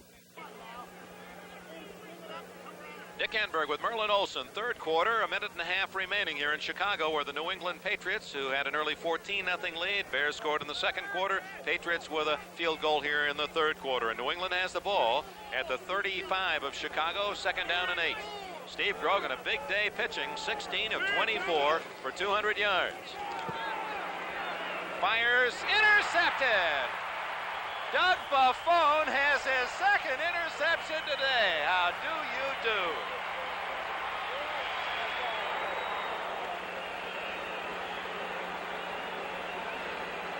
Grogan trying to hook up with number 29, Harold Jackson. Instead, finds Doug Buffone getting a start at middle linebacker and using that speed of his to zip right in across. Ball badly thrown. It looked like Jackson wouldn't have had a shot at it. Buffone did. Watch the enthusiasm right here as he pops up. A little corralling by Jackson, but he is one happy football player right there. Okay. Okay, now offense. Your turn to go to work. And Walter Payton with a flag down is tackled at the 25-yard line. I believe we've got a illegal block against the Bears. So the turnovers are even. 2 interceptions now thrown by Grogan, along with his 2 touchdown passes. Holding against the Bears. So again, they start after the interception fairly deep in their own end, and immediately a penalty and drives them farther toward their own goal. Well, again, we get another taste of the very conservative approach of the Bears, and you've got to wonder how long they're going to stay with that conservative philosophy. It really has not paid big dividends against this very tough running and defense of the New England Patriots. Well, to give you an idea of how run-oriented the Bears are, their starting tight end, Mike Cobb, has caught only 1 pass all year. Number 87, he's up on the right side. Scott and Bashnagel, the wide receivers. 1st and 20. Mike Phipps is warming up for the Bears. Avellini tosses, complete to Bashnagel at the 29-yard line. He picks up about 16 of the 20 yards needed, and it'll be 2nd down and a short 4. Raymond Claiborne on the stop. There's the veteran from Purdue, Mike Phipps, loosening up. As we told you, Vince Evans, who had won the starting job and had played brilliantly, is in a hospital trying to recover from a severe staph infection that has settled in his hip. Certainly difficult, though, to throw the football in those 3rd and very long situations. Defensive linemen teeing off, extra defensive backs, makes it awful hard. 2nd and call it 3 at the 29. Avellini to Robin Earl, stopped at the 30, short of the 1st down. It'll be 3rd and 2. And the Patriots trying to steal the football. I see number 56, Rod Schote. He's the one that got leveled a little while ago by Reeve Sorty, and he is mad. He's still mad down there. He's popping people all over the place. There's Schote from Oklahoma, a 2nd-round pick at 75. No one likes it. Nobody likes to take a hit like that. And I guarantee you that on Monday, when they look at the films, they'll run that play perhaps 50 times. That's the end of the 3rd quarter here in Chicago, where the Patriots lead the Bears 17-7. Sick stomach, he used to take cod liver oil or something like that. 61 Sam Adams has been bothered all week. His nickname is Sardines. And somebody said, maybe you got some bad sardines, Sam. Well, that's enough to make you sick. All right, Bob Avellini trying to make the Bears healthy. They're down 17-7. We open the 4th quarter. 3rd and 2 at the 30. And that's Robin Earl in motion. Oh my, Dave Williams had no chance. Number 50, Sam Buddha Hunt, shot through and nailed Williams for a 3-yard loss. Hunt was in there, and Raymond Claiborne, number 26, right, just flying through there. Hunt gets the first shot. Claiborne coming in. The blitz, so effective against the pass. In this case, just unbelievably effective against the run. That's a 250-pound linebacker and a defensive cornerback in there for the first hits. Bob Parsons, former Penn State quarterback, hits a knuckler out to Morgan at the 35. This side to the 40, 45, and a clever run across the 50 to the 47-yard line of the Chicago Bears. Stanley, the Steamer Morgan from the University of Tennessee. 38-yard punt and 18-yard return. Timeout just into the 4th quarter in Chicago. New England has the ball again, leading by 10.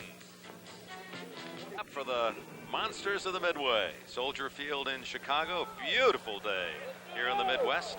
That's a great shot from the Channel 5 telecopter, WMAQ, NBC station here in Chicago. Thank you, gentlemen, for those artistic shots. Grogan on 1st down. Dumps it to Calhoun at the 50, the 45, 40. Calhoun inside the 35-yard line. A New England 1st down.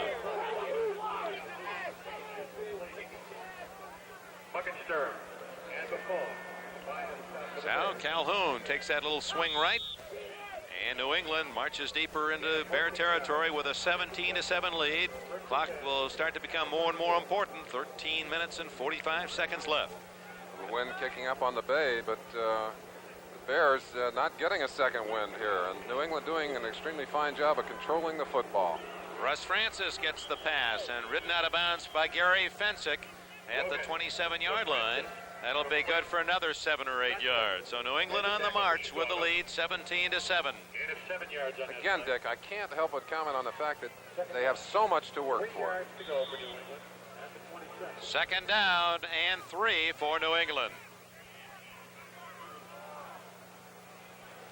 Soldier Field, Chicago. Dick Enberg with Merlin Olsen. The New England Patriots leading all the way, have a 17-7 lead against the Chicago Bears. Patriots with a 2nd and 3 at the 27 of Chicago. Don Calhoun blasts up the middle, and it appears he has the first down. Couple of fumbles early by Chicago in the first quarter, and the Patriots scored on a Grogan to Morgan pass, and then Grogan to Harold Jackson of 19 yards, led 14-0. The only Bear score in the second quarter, Bob Avellini 54 yards to Dave Williams to make it 14-7 at the half. 21-yard field goal by John Smith, the only score of the third quarter. We have 13 minutes left here in the final period. Saw Ron Earhart, Jim Ringo on the sideline. Have to be pleased with the way the New England Patriots are controlling the football in this third quarter. First down carry by Horace Ivory. He's outside. He's at the 10. He is in the end zone for a touchdown. Horace Ivory. Matching the number on his uniform. 23 yards for the score. We talked earlier about the speed that Ivory reintroduces to this fine team. Breaking to the outside. He gets a little block there, but just uses his great acceleration down the sideline, dives into the end zone. And it's not a touchdown, although one official signaled such. He was out of bounds at the 3. So no touchdown. It's 1st and goal at the 3 for New England. Goal to go for New England. Ball at the 3. I thought the official did signal touchdown, but apparently someone else on the sideline said he stepped out at the 2-yard line. 2.5. 1st and goal for New England. It remains 17-7. Bears get a second shot to stop him here. Oh, Grogan trying to surprise with a pass. Almost intercepted by Gary Fencing. Oh, that kid from Yale is everywhere. Grogan's pass. Going to take a look at it from the side, looking away, see if his foot touches the sideline. The official right on the sideline, number 3. You see the official right there? The official at the far end, going to call it. We keep it going, Continue on, guys, if we can. Whoops, can't do it. Well, anyway, one signaled touchdown, but the other one, watching the feet, knew that he'd hit the sideline, brought the ball back. 2nd and goal at the 2.5.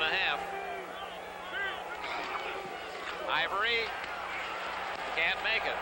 Here's a Grogan there after the pass. He wants Ivory to get the touchdown that he almost scored, and the Bears are right there. Muckensturm, 58, spearheaded the charge, along with 59, Campbell, 99, Dan Hampton. Going back to that first play, the missed pass to number 81, Francis. You see Ivory coming off there, apparently banged his knee, hopefully not the one he'd heard before.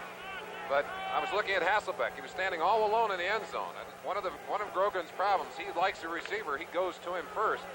And he did not see Hasselbeck standing all by himself saying, hey, nobody around me. Nobody loves me. 3rd and goal at the 4. Pete Brock in motion. Grogan rolling. There he is. Francis, touchdown. All alone, the giant tight end, Russ Francis. Good humor man as well. Said, want to shake my hand? I'm all world. Another quick look at it. They brought Pete Brock from the wing position in motion. Little play action fake. They must have picked somebody off there. Either that or they had a defensive mistake because Francis was all by himself. Grogan's 3rd touchdown throw goes to Francis. Mr. All-World says, hey, you want to meet a star? How do you do? He's a great guy. Yes, he is. John Smith did try the extra point. Matt Kavanaugh's hold. Right down the middle. Flag is down, and that's going to be against the Bears. Now, here's the case that we had earlier where they'll take the extra point and the penalty will be tacked on the ensuing kickoff, and Smith appears to be hurt. And Smith is down with... Personal foul, running in the kicker. We'll try again. Why would you want to try again if the kick was good? Well, they're not going to. They're just signaling good. Let's watch it. You see John Smith approaching the kick.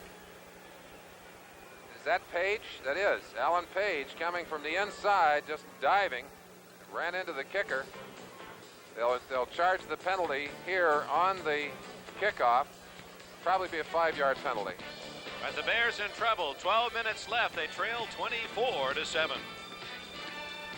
Reminder, NFL 79 with all the scores and highlights with Brian and Mike after our game here from Soldier Field in Chicago. Those are the lovely Honey Bears for the Chicago Bears. And that line, Ted Albrecht, the left tackle, starting left tackle from California for Chicago, he's formed the Teddy Bears, and I'd like to applaud his efforts there. We'll tell you about that in a moment. The wind blows it off the tee for John Smith after the 5-yard penalty. Albrecht has started a nice thing, a club at the Shriners Hospital for children here in Chicago called the Teddy Bear Club. And they have their own secret handshake, and he goes and talks with the kids, and it's kind of a follow-up from his days, the East-West Shrine game out in San Francisco. And it's a nice way of giving back. Spirals that one down and through the end zone. That was an unusual kick. Now we're happy to see John Smith back there to kick that one. Certainly would not have wanted to see him hurt. He was knocked down pretty good by Ellen Page on that extra point. With the extra yardage on the 5-yard tack on, put it out of the end zone. You hear the Bear fans expressing a little bit of displeasure with their offensive team. Mike Phipps is the new quarterback. Phipps, number 15, is in for Bob Avellini. And the fans booing, they wanted the football after it was kicked into the crowd. Used to be you kept the ball. Got expensive like everything else. Phipps taking charge of the Bears, trailing 24-7 with 12 minutes left. Trying to throw on his first play, and he hits Robin Earl. And he's out to the 28-yard line for a gain of 8. Doug Bedoin, 27. Safety from Minnesota made the stop. Phipps from Purdue, a school that's produced Len Dawson to the NFL and to NBC. The young quarterback Herman, who's All-American potential there now. Led his team to victory yesterday. Came here to Chicago from the Cleveland Browns in 1977 for number 4 and a number 1 draft pick. He was second in the Heisman, balloting back in '69. Phipps, second down and 2.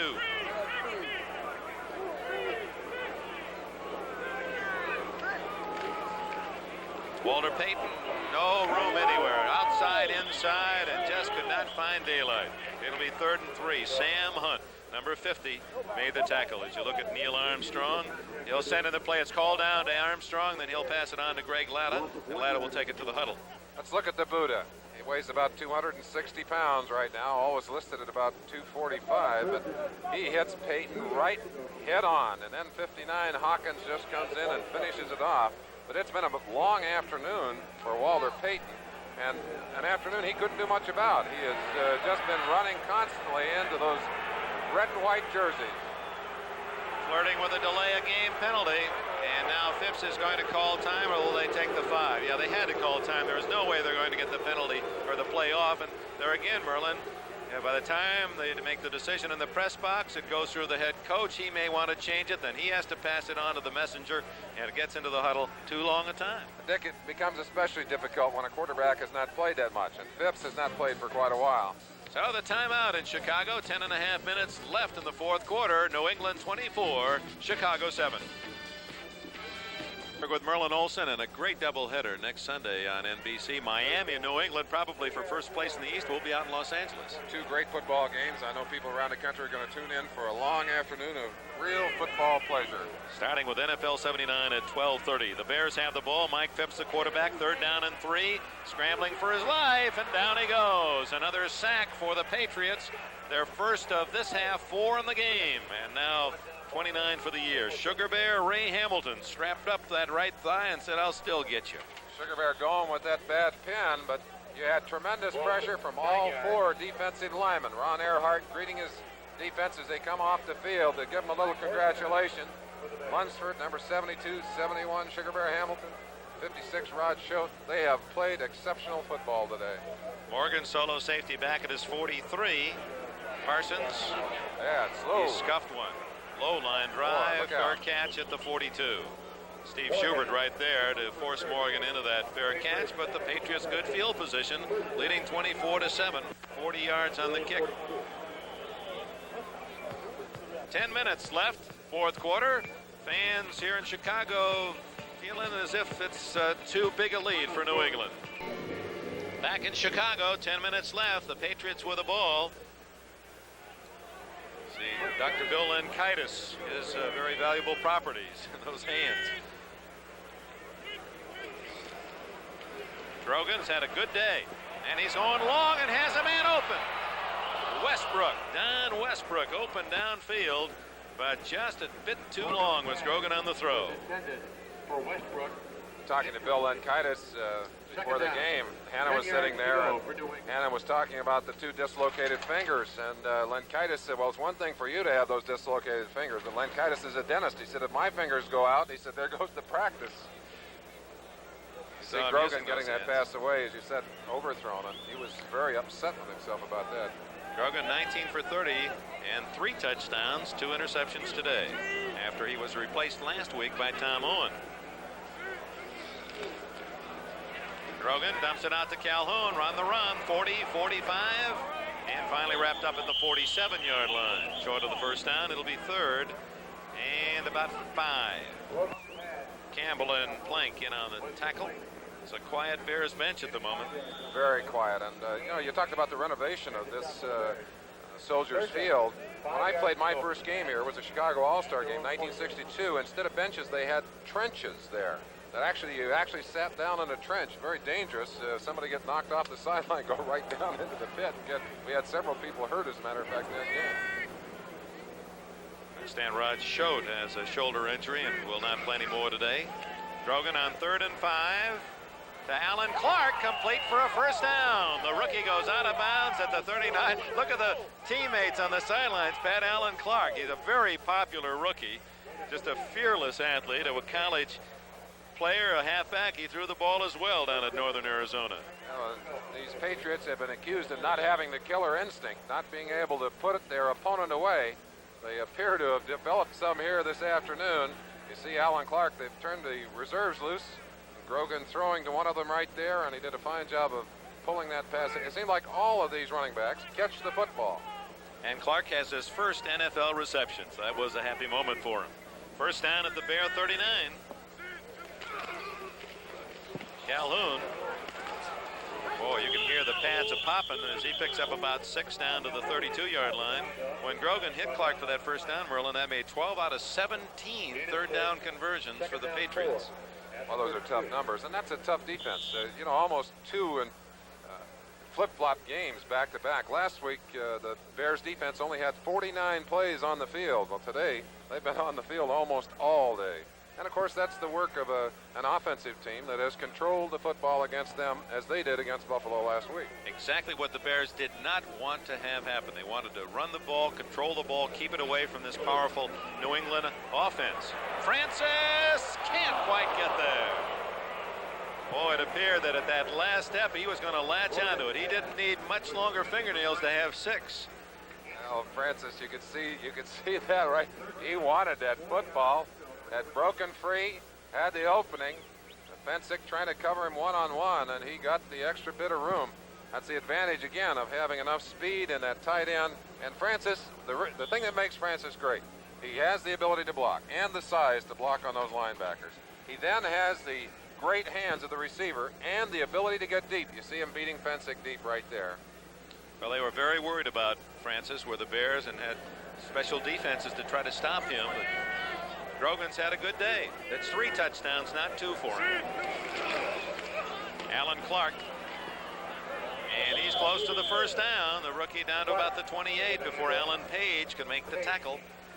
Talk a moment about Page, number 82 for the Bears, Merlin, because you can relate to this. Here's a man who played down at Notre Dame as a top draft pick, 260 or so. Now he's playing at 228. How much did you weigh when you broke in after that college all-star game with the Rams? I admitted to about 280. I think I was about 290. And you finished at what? I worked down to where I was 260 my last year, Dick. So is that just as you get older, you figure you have to be quicker? Well, you can't carry the weight. The body takes a tremendous beating. And Alan Page, talking to him today, he said that he could feel the difference as he took the weight off. He gained more quickness. But he had a real problem with the coaches. Minnesota insisted that he put part of it back on. Alan, a very strong-willed player, said, no way. He said, I think it's important that I get my weight down. I want to play light. It's one of the reasons that he was turned loose, something that he is still bitter about, his treatment by the Vikings at the end of a very illustrious career there. And he said that's something he would never forgive them for. But he's been a great leader here in Chicago. Got the build of a wide receiver, long and lean. He really does. And we talked about the gray beard. Well, he's certainly been a valuable addition to the Chicago Bear team. From the 24, 2nd and 6. Grogan to throw. And almost a touchdown. A leaping try by Ray Jarvis, number 87, just into the game. He's from Norfolk State. So Grogan with a 24-7 lead, and this is his pattern. He never seems to have enough points. Well, he wanted another 7 there. Jarvis came back to the Patriots. They cut him. He was the last cut of the receivers leaving training camp. And when Carlos Pennywell was hurt, came back and stepped in immediately. Has fine moves, an excellent football player. The Patriots, as we said, clearing the bench, giving some of their reserves a chance to play in this game. And Lenkaitis at center. Brock and Adams at the guard. Hannon Jordan the tackle. Francis the tight end. Jarvis and Westbrook the wide receivers. Clark and Calhoun behind Grogan. 3rd and 6 from the 24 of the Bears. Blitz. And does Grogan get hit? And a flag is down at the 11-yard line, and that could be against the Bears. Terry Schmidt. It was thrown after Grogan was down. Watching Grogan take that hit, I've got to ask the question, why is Grogan still in the ball game? You're up 24-7, 6:51. You've really played well defensively as well as offensively. You really don't want to take a chance with a very expensive piece of commodity like your quarterback. Watch the hit that Grogan takes here. You see Lenkaitis trying to come out an option on the outside. He opens some room inside. That's 59 Campbell just pouring in there and puts the meat right in the middle of Grogan's chest. But there was defensive holding against 44 Terry Schmidt.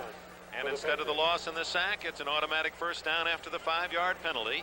New England at the 19 of Chicago. Clock shows 6 minutes, 51 seconds remaining. New England ahead, 24-7. Miami has won. Here comes Clark. You know, he's built like a bigger Don Nottingham. There's not a lot to grab. Well, and when you run with that kind of abandon, awfully hard to grab him. Dick, I was talking to the Chicago Bear defensive coach, Buddy Ryan, before the game, and he was describing this New England offense. And we'd said earlier that not too difficult for New England's defense to pick out what they had to stop. They had to stop the running of Payton and the catching of Scott. But he said, what do you stop? You look at them, they got great receivers, they got great running backs, they got a quarterback that can run. They really are a tough offensive package to decide where to defense them. Up the middle, Calhoun, and that hole closed in a hurry. Payton has only 42 yards today, so if you stop Payton, you stop the Bears. That's been the case for New England. Well, if New England wins, and they're less than 6 minutes from victory, this is how the standings will look tomorrow. Miami, New England tied. They play each other. That's the first game of the doubleheader on NBC next Sunday. Buffalo, then the Jets, and Baltimore. So Miami, New England, that'll be a great way to start Football Sunday on NBC next Sunday. 3rd down and 7. Oh, look at this bootleg. It fooled him completely. 10, and down to the 6 goes Grogan. Grogan calling his own plays. I think a little sigh of relief from Ron Earhart on the sideline as he sees Grogan get up all right. I don't think Earhart would have called that particular play. Grogan with 125 yards rushing. He's the 3rd leading rusher for the Patriots coming in, and he has 23 today. It is now 1st and goal for New England inside the Bear 6. Grogan, as you saw, he probably had called that one. Sometimes he'll call that kind of play without telling anyone in the huddle. In other words, he'll call the sweep and just fake the handoff and loop out of there all by himself. That way no one tips the hand. That's Alan Clark being trapped and breaks out of the hold of Muckensturm and gets back to the 9-yard line where Dan Hampton, 99, made the tackle. Hampton has an interesting story, and I'm sure some of you have heard it a time or two, but maybe others of you had not. 6th grade, Hampton fell 45 feet out of a tree in which he was playing, broke his arm and 2 legs, was in a wheelchair for 6 months, so he didn't play sports. And in the 11th grade, he was playing a saxophone in the high school band when the coach saw this 230-pound kid and said, wouldn't you like to come out and just try to put on a helmet? Became a great star at Arkansas. Grogan, incomplete for Francis. Well, he certainly looks for that big number 81 almost every play. Well, early in his career, Grogan was faulted for staying with his initial receiver far too long. He'd fix on a guy, and he was going to get the ball there. Didn't matter what happened. It sometimes had to throw right through defenders to do it. Still has a tendency to gun the ball with that strong arm at times into a crowd, but has developed the ability to switch off to pick up the alternate receivers. And of course, with his ability to run, I don't know if there's a more dangerous quarterback in all of football. And again, I'd have to say when he's hot, because he does have some cold days. Steve Grogan. 3rd and goal at the 9-yard line. Oops. Pete Brock raised off his 3-point stance, and that'll cost the Patriots 5. Stay with us. NFL 79. NFL Report will bring you the scores and some interesting finals today. Well, as highlights, Mike Adamle, Brad Gumbel gathering that material for you.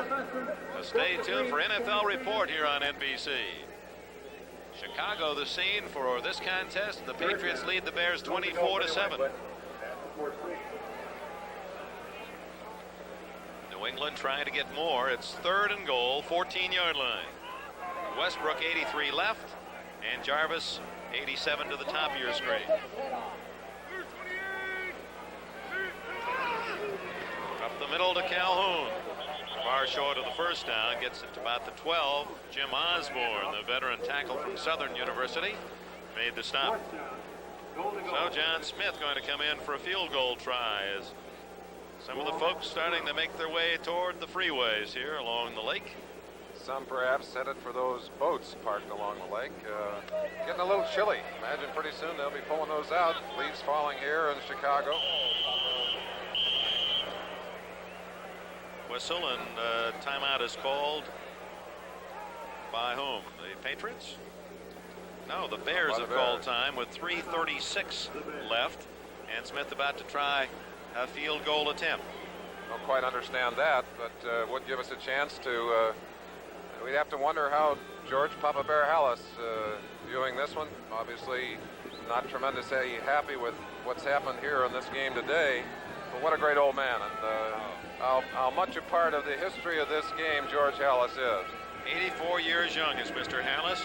40 years coached an NFL team, and of course was involved in the formation of what we now know as the National Football League. Well, we have a moment. Speaking of the Bear heritage, I want to show you some numbers. These are the retired numbers of Chicago Bears players of the past, and I think I'm kind of having a little quiz here for you. See how many of those you can relate to. We talk about some of the great players in the Chicago Bear organization. Number 3 has been retired. Hello, number 3. I don't know, Nick. Bronco Nagurski was number 3. All right. Number 5. McAfee. George McAfee. Oh, he was a great player. Yeah, 28. Yeah. Willie Gallimore was 28. 41, you know. I know, Gale Sayers. No. 41. The late Brian Piccolo. Okay. 40. Sayers was 40, and I guess they did not retire Sayers. No, they didn't. Nor Butkus. Smith's field goal is good, and the Patriots have 3 more and lead 27-7. We'll come back and give you the rest of those retired Bear numbers. We have 3:32 remaining in the game. 27-7. Those numbers we got right. Okay. New England with a 27-7 lead at Soldier Field, Chicago over the Bears.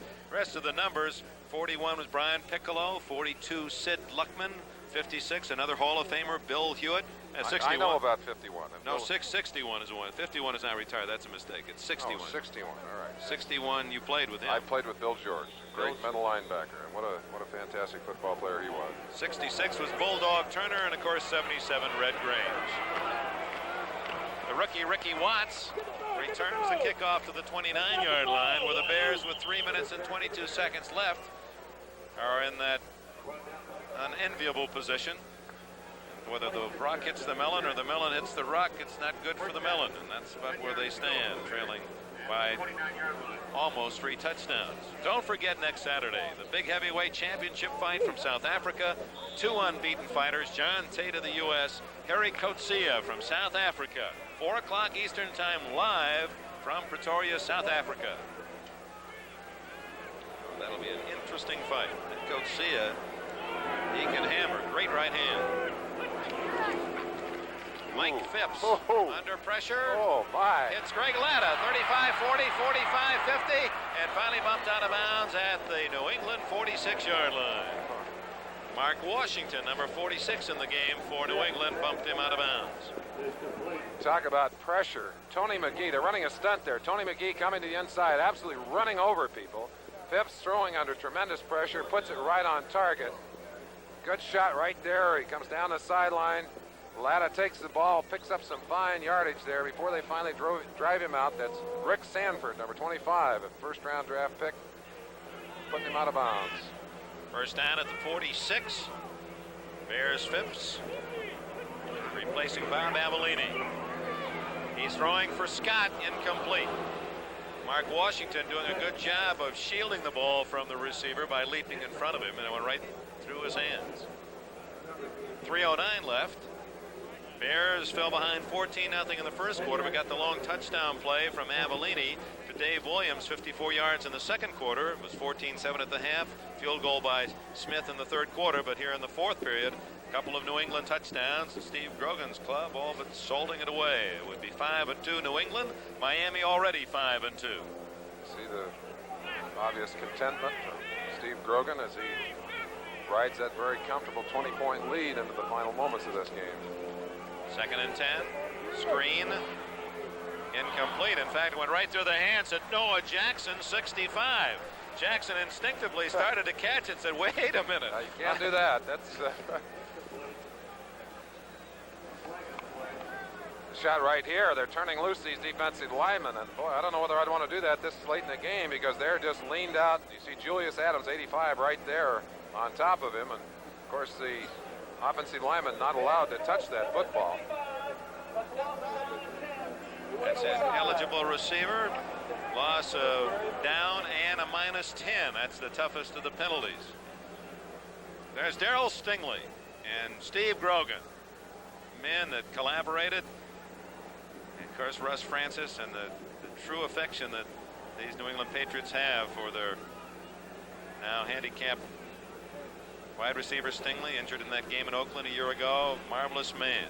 Now lives here in Chicago and seeing his team for the second time. Of course, he was out in Foxborough for the opener, that Monday night game against Pittsburgh. This is the second time he's seen him in person. He's got to be much happier with the outcome of this game. And of course, a game that was not a very happy, did not have a happy ending for the New England Patriots. There was a nice moment when Stanley Morgan, who caught the first touchdown pass of the game, ran off the field and handed the ball to Darryl Stingley, almost as if to say, gee, I wish that would have been you and not me. Phipps to Latta. Hit immediately at the 47 by Mike Haynes, number 40. Well, the ball was out of bounds, dropped right in front of Haynes, and he dropped on the football. We talked a little bit earlier about the talent of this New England team. When they run 5 defensive backs, and we won't see it right now because they have Tim Fox out of the game, Doug Bedoin in, but they can have 4 number-1 draft picks in that defensive backfield at the same time. I can never remember another team drafting that kind of talent for a defensive backfield. There you see Fox. He's one of the number 1s right there. What a great hitter he is. You're absolutely right, because in the old days, defensive backs, you drafted all your other people, and you could always find a defensive back, was the attitude of many of the scouting. They were a dime a dozen, or at least that was how they were considered. Oh, wow. What an unkind turn. You'll turn away from pressure, and you run right into Julius Adams, 85. 5 sacks for the Patriots. They started today 1 behind Houston for the NFL lead. Oh, and you watch him right here. Phipps is going to get it from the blind side. He just turns around and, hello. Julius Adams has had a very big day. I think that's either his 2nd or 3rd sack of the day. And certainly the Patriots really enjoy having him back into form. Missed the entire year last year with a knee problem. That was a 4th down play, so the ball goes to the New England Patriots at the Chicago 42-yard line. Well, this is going to set things up. Tom Owen, 17, comes in, replacing Steve Grogan. That'll be a most interesting game next Sunday. That'll start our NBC NFL doubleheader. Miami, New England, both 5-2, battle for first place. Owen, who helped his team to that come-from-behind win against the Lions, came in the 3rd quarter last week. Gives to Alan Clark. Clark burrowing through Walterscheid to the 40-yard line, and that'll take us to the 2-minute warning. That signal now being given. 2 minutes remaining in this game in Chicago, where the New England Patriots very impressively lead the Chicago Bears 27-7. Thank you, Brian. So the Chargers take the early lead. Chicago. Big question, Merlin, is it a toddling town? I didn't see much of this town, Dick. I can't give you a report. You barely made it in from Canada in that fishing trip, huh? Got fogged in. Lucky to be here for this one. Looking forward to that salmon, though, next week now. Yep. Alan Clark. We're in the final 2 minutes of the game. Jim Osborne makes the tackle. Might be appropriate, Dick, to talk about the Patriots having iced this one. How good a football team are the New England Patriots? And certainly one of the things you've seen with us today is the tremendous potential and the tremendous power that they've demonstrated, not only offensively but defensively and on special teams. It's been just an overpowering day for the Patriots. But they have not played that way consistently through the year. They've had some very lackluster days, and they've had some very down days. You've got to wonder if they are a team that can make it through those one-game seasons, those playoffs, where every game must be won or you simply do not survive. Well, next week will be like a test for the postseason because they'll be playing a quality club, the Miami Dolphins, and that'll be the halfway mark of the year, the 8th week of the season. Our thanks to Ken Fouts, our director, David Stern, our producer in Chicago Today, and our spotters Terry Kane and Gil Haggard. Nice job, gentlemen. Joe Costanza working the pencil on the statistics and the countdown into the final minute. 27-7 New England. 4th down coming up. The Bears apparently aren't even going to call time and try to muster something. Well, it's got to be a frustrating day for them. They have not played well offensively. Their big weapon, Walter Payton, taken away from them by the New England Patriots. Avellini very inconsistent with his passing game early. Certainly part of that attributable to the fine defensive performance of the Patriots, but he just wasn't able to do much with it. Now Payton, Merlin, he has 4 rushing games of 125 yards or more, interestingly, and 3 under 50, including today, 42 yards. And those 3 games under 50 were against Miami, Tampa Bay, and New England, all of them 3-4 teams. You have to wonder if that isn't the way to try to stop Payton with all of his maneuverability and power. Well, certainly difficult to run against a 3-4 defense that has great linebackers who are mobile. And I don't think well, perhaps with the exception of Denver, there's not a team in football that has a better set of linebackers than these Patriots. Here's punt almost blocked, but he gets it down inside the 10. Alan Clark, look at that. Alan Clark. And he batted it back, and it'll be ruled dead back to the 5-yard line. Alan Clark again with just a great defensive play. Ball bouncing high in the air, looked like it was going to go into the end zone. Bill Clark Matthews, jumped up, 53. bounded it back. Yeah, Bill Matthews, young rookie, playing very well. Excellent job by Clark, though. Had he not gone up, that ball would have gone into the end zone. Well, it's a valuable addition. 19 seconds left. Soldier Field crowd, a sellout of nearly 58,000. Go home disappointed. The Bears will be 3-4. Had a chance to move up on Tampa Bay as the Buccaneers lost, and it appears that with defeat pinching the teams in the Central Division, that really no one loses any ground, and that particular fight is very much up for grabs. Well, and I think that's maybe the high point of the day for the Bears, that they did not lose any ground in this race, because it certainly has not been a productive football day for the Chicago Bears. Dave Williams sprints through and gets out to about the 12-yard line. That could be the last play of the game. The Bears did not call timeout when New England had the football, and they're not going to call timeout now. That's almost knuckling under, saying uncle, and the fans don't like it. Well, there aren't many of them left. They saw the writing on the wall and began to leave early. But as we said, not their kind of day. So the final score here at Soldier Field, Chicago, the New England Patriots, their 5th win in 7 contests for Ron Earhart's club. They defeat the Chicago Bears 27-7. New England now 5-2. The Bears drop to 3 wins and 4 losses, and that sets up things for the match against the Miami Dolphins next Sunday for first place in the AFC East. And if nothing else, New England has demonstrated again today, if you're going to beat them defensively, you've got to be able to throw the football. You cannot do it on the ground. And the other thing they've showed us is the tremendous power they have offensively It will be interesting to see if they can keep their momentum and their consistency together for the rest of the season. And as you pointed out, when Grogan is good, there perhaps is no better quarterback in the National Football League. And all the Patriot coaches and fans can hope for is that he remains the excellent player that he was today. So for Merlin Olsen, Dick Enberg, thank you for being with us from Chicago's Soldier Field. Executive producer of NBC's football is Don Ohlmeyer. Coordinating producer, Ted Nathanson. Telecast of today's game has been produced by David Stern, directed by Ken Fouts. The associate producer, Terry Ebert, technical director Arnold Rand, and associate director Richard Klein. Sorry, gentlemen. Next Saturday on Sports World, the WBA Heavyweight Championship fight live from South Africa between undefeated John Tate and unbeaten Harry Coetzee. That begins at 4 o'clock Eastern. And now stay tuned for the Budweiser NFL Report. All the scores and highlights of today's NFL games right after these messages from your local stations.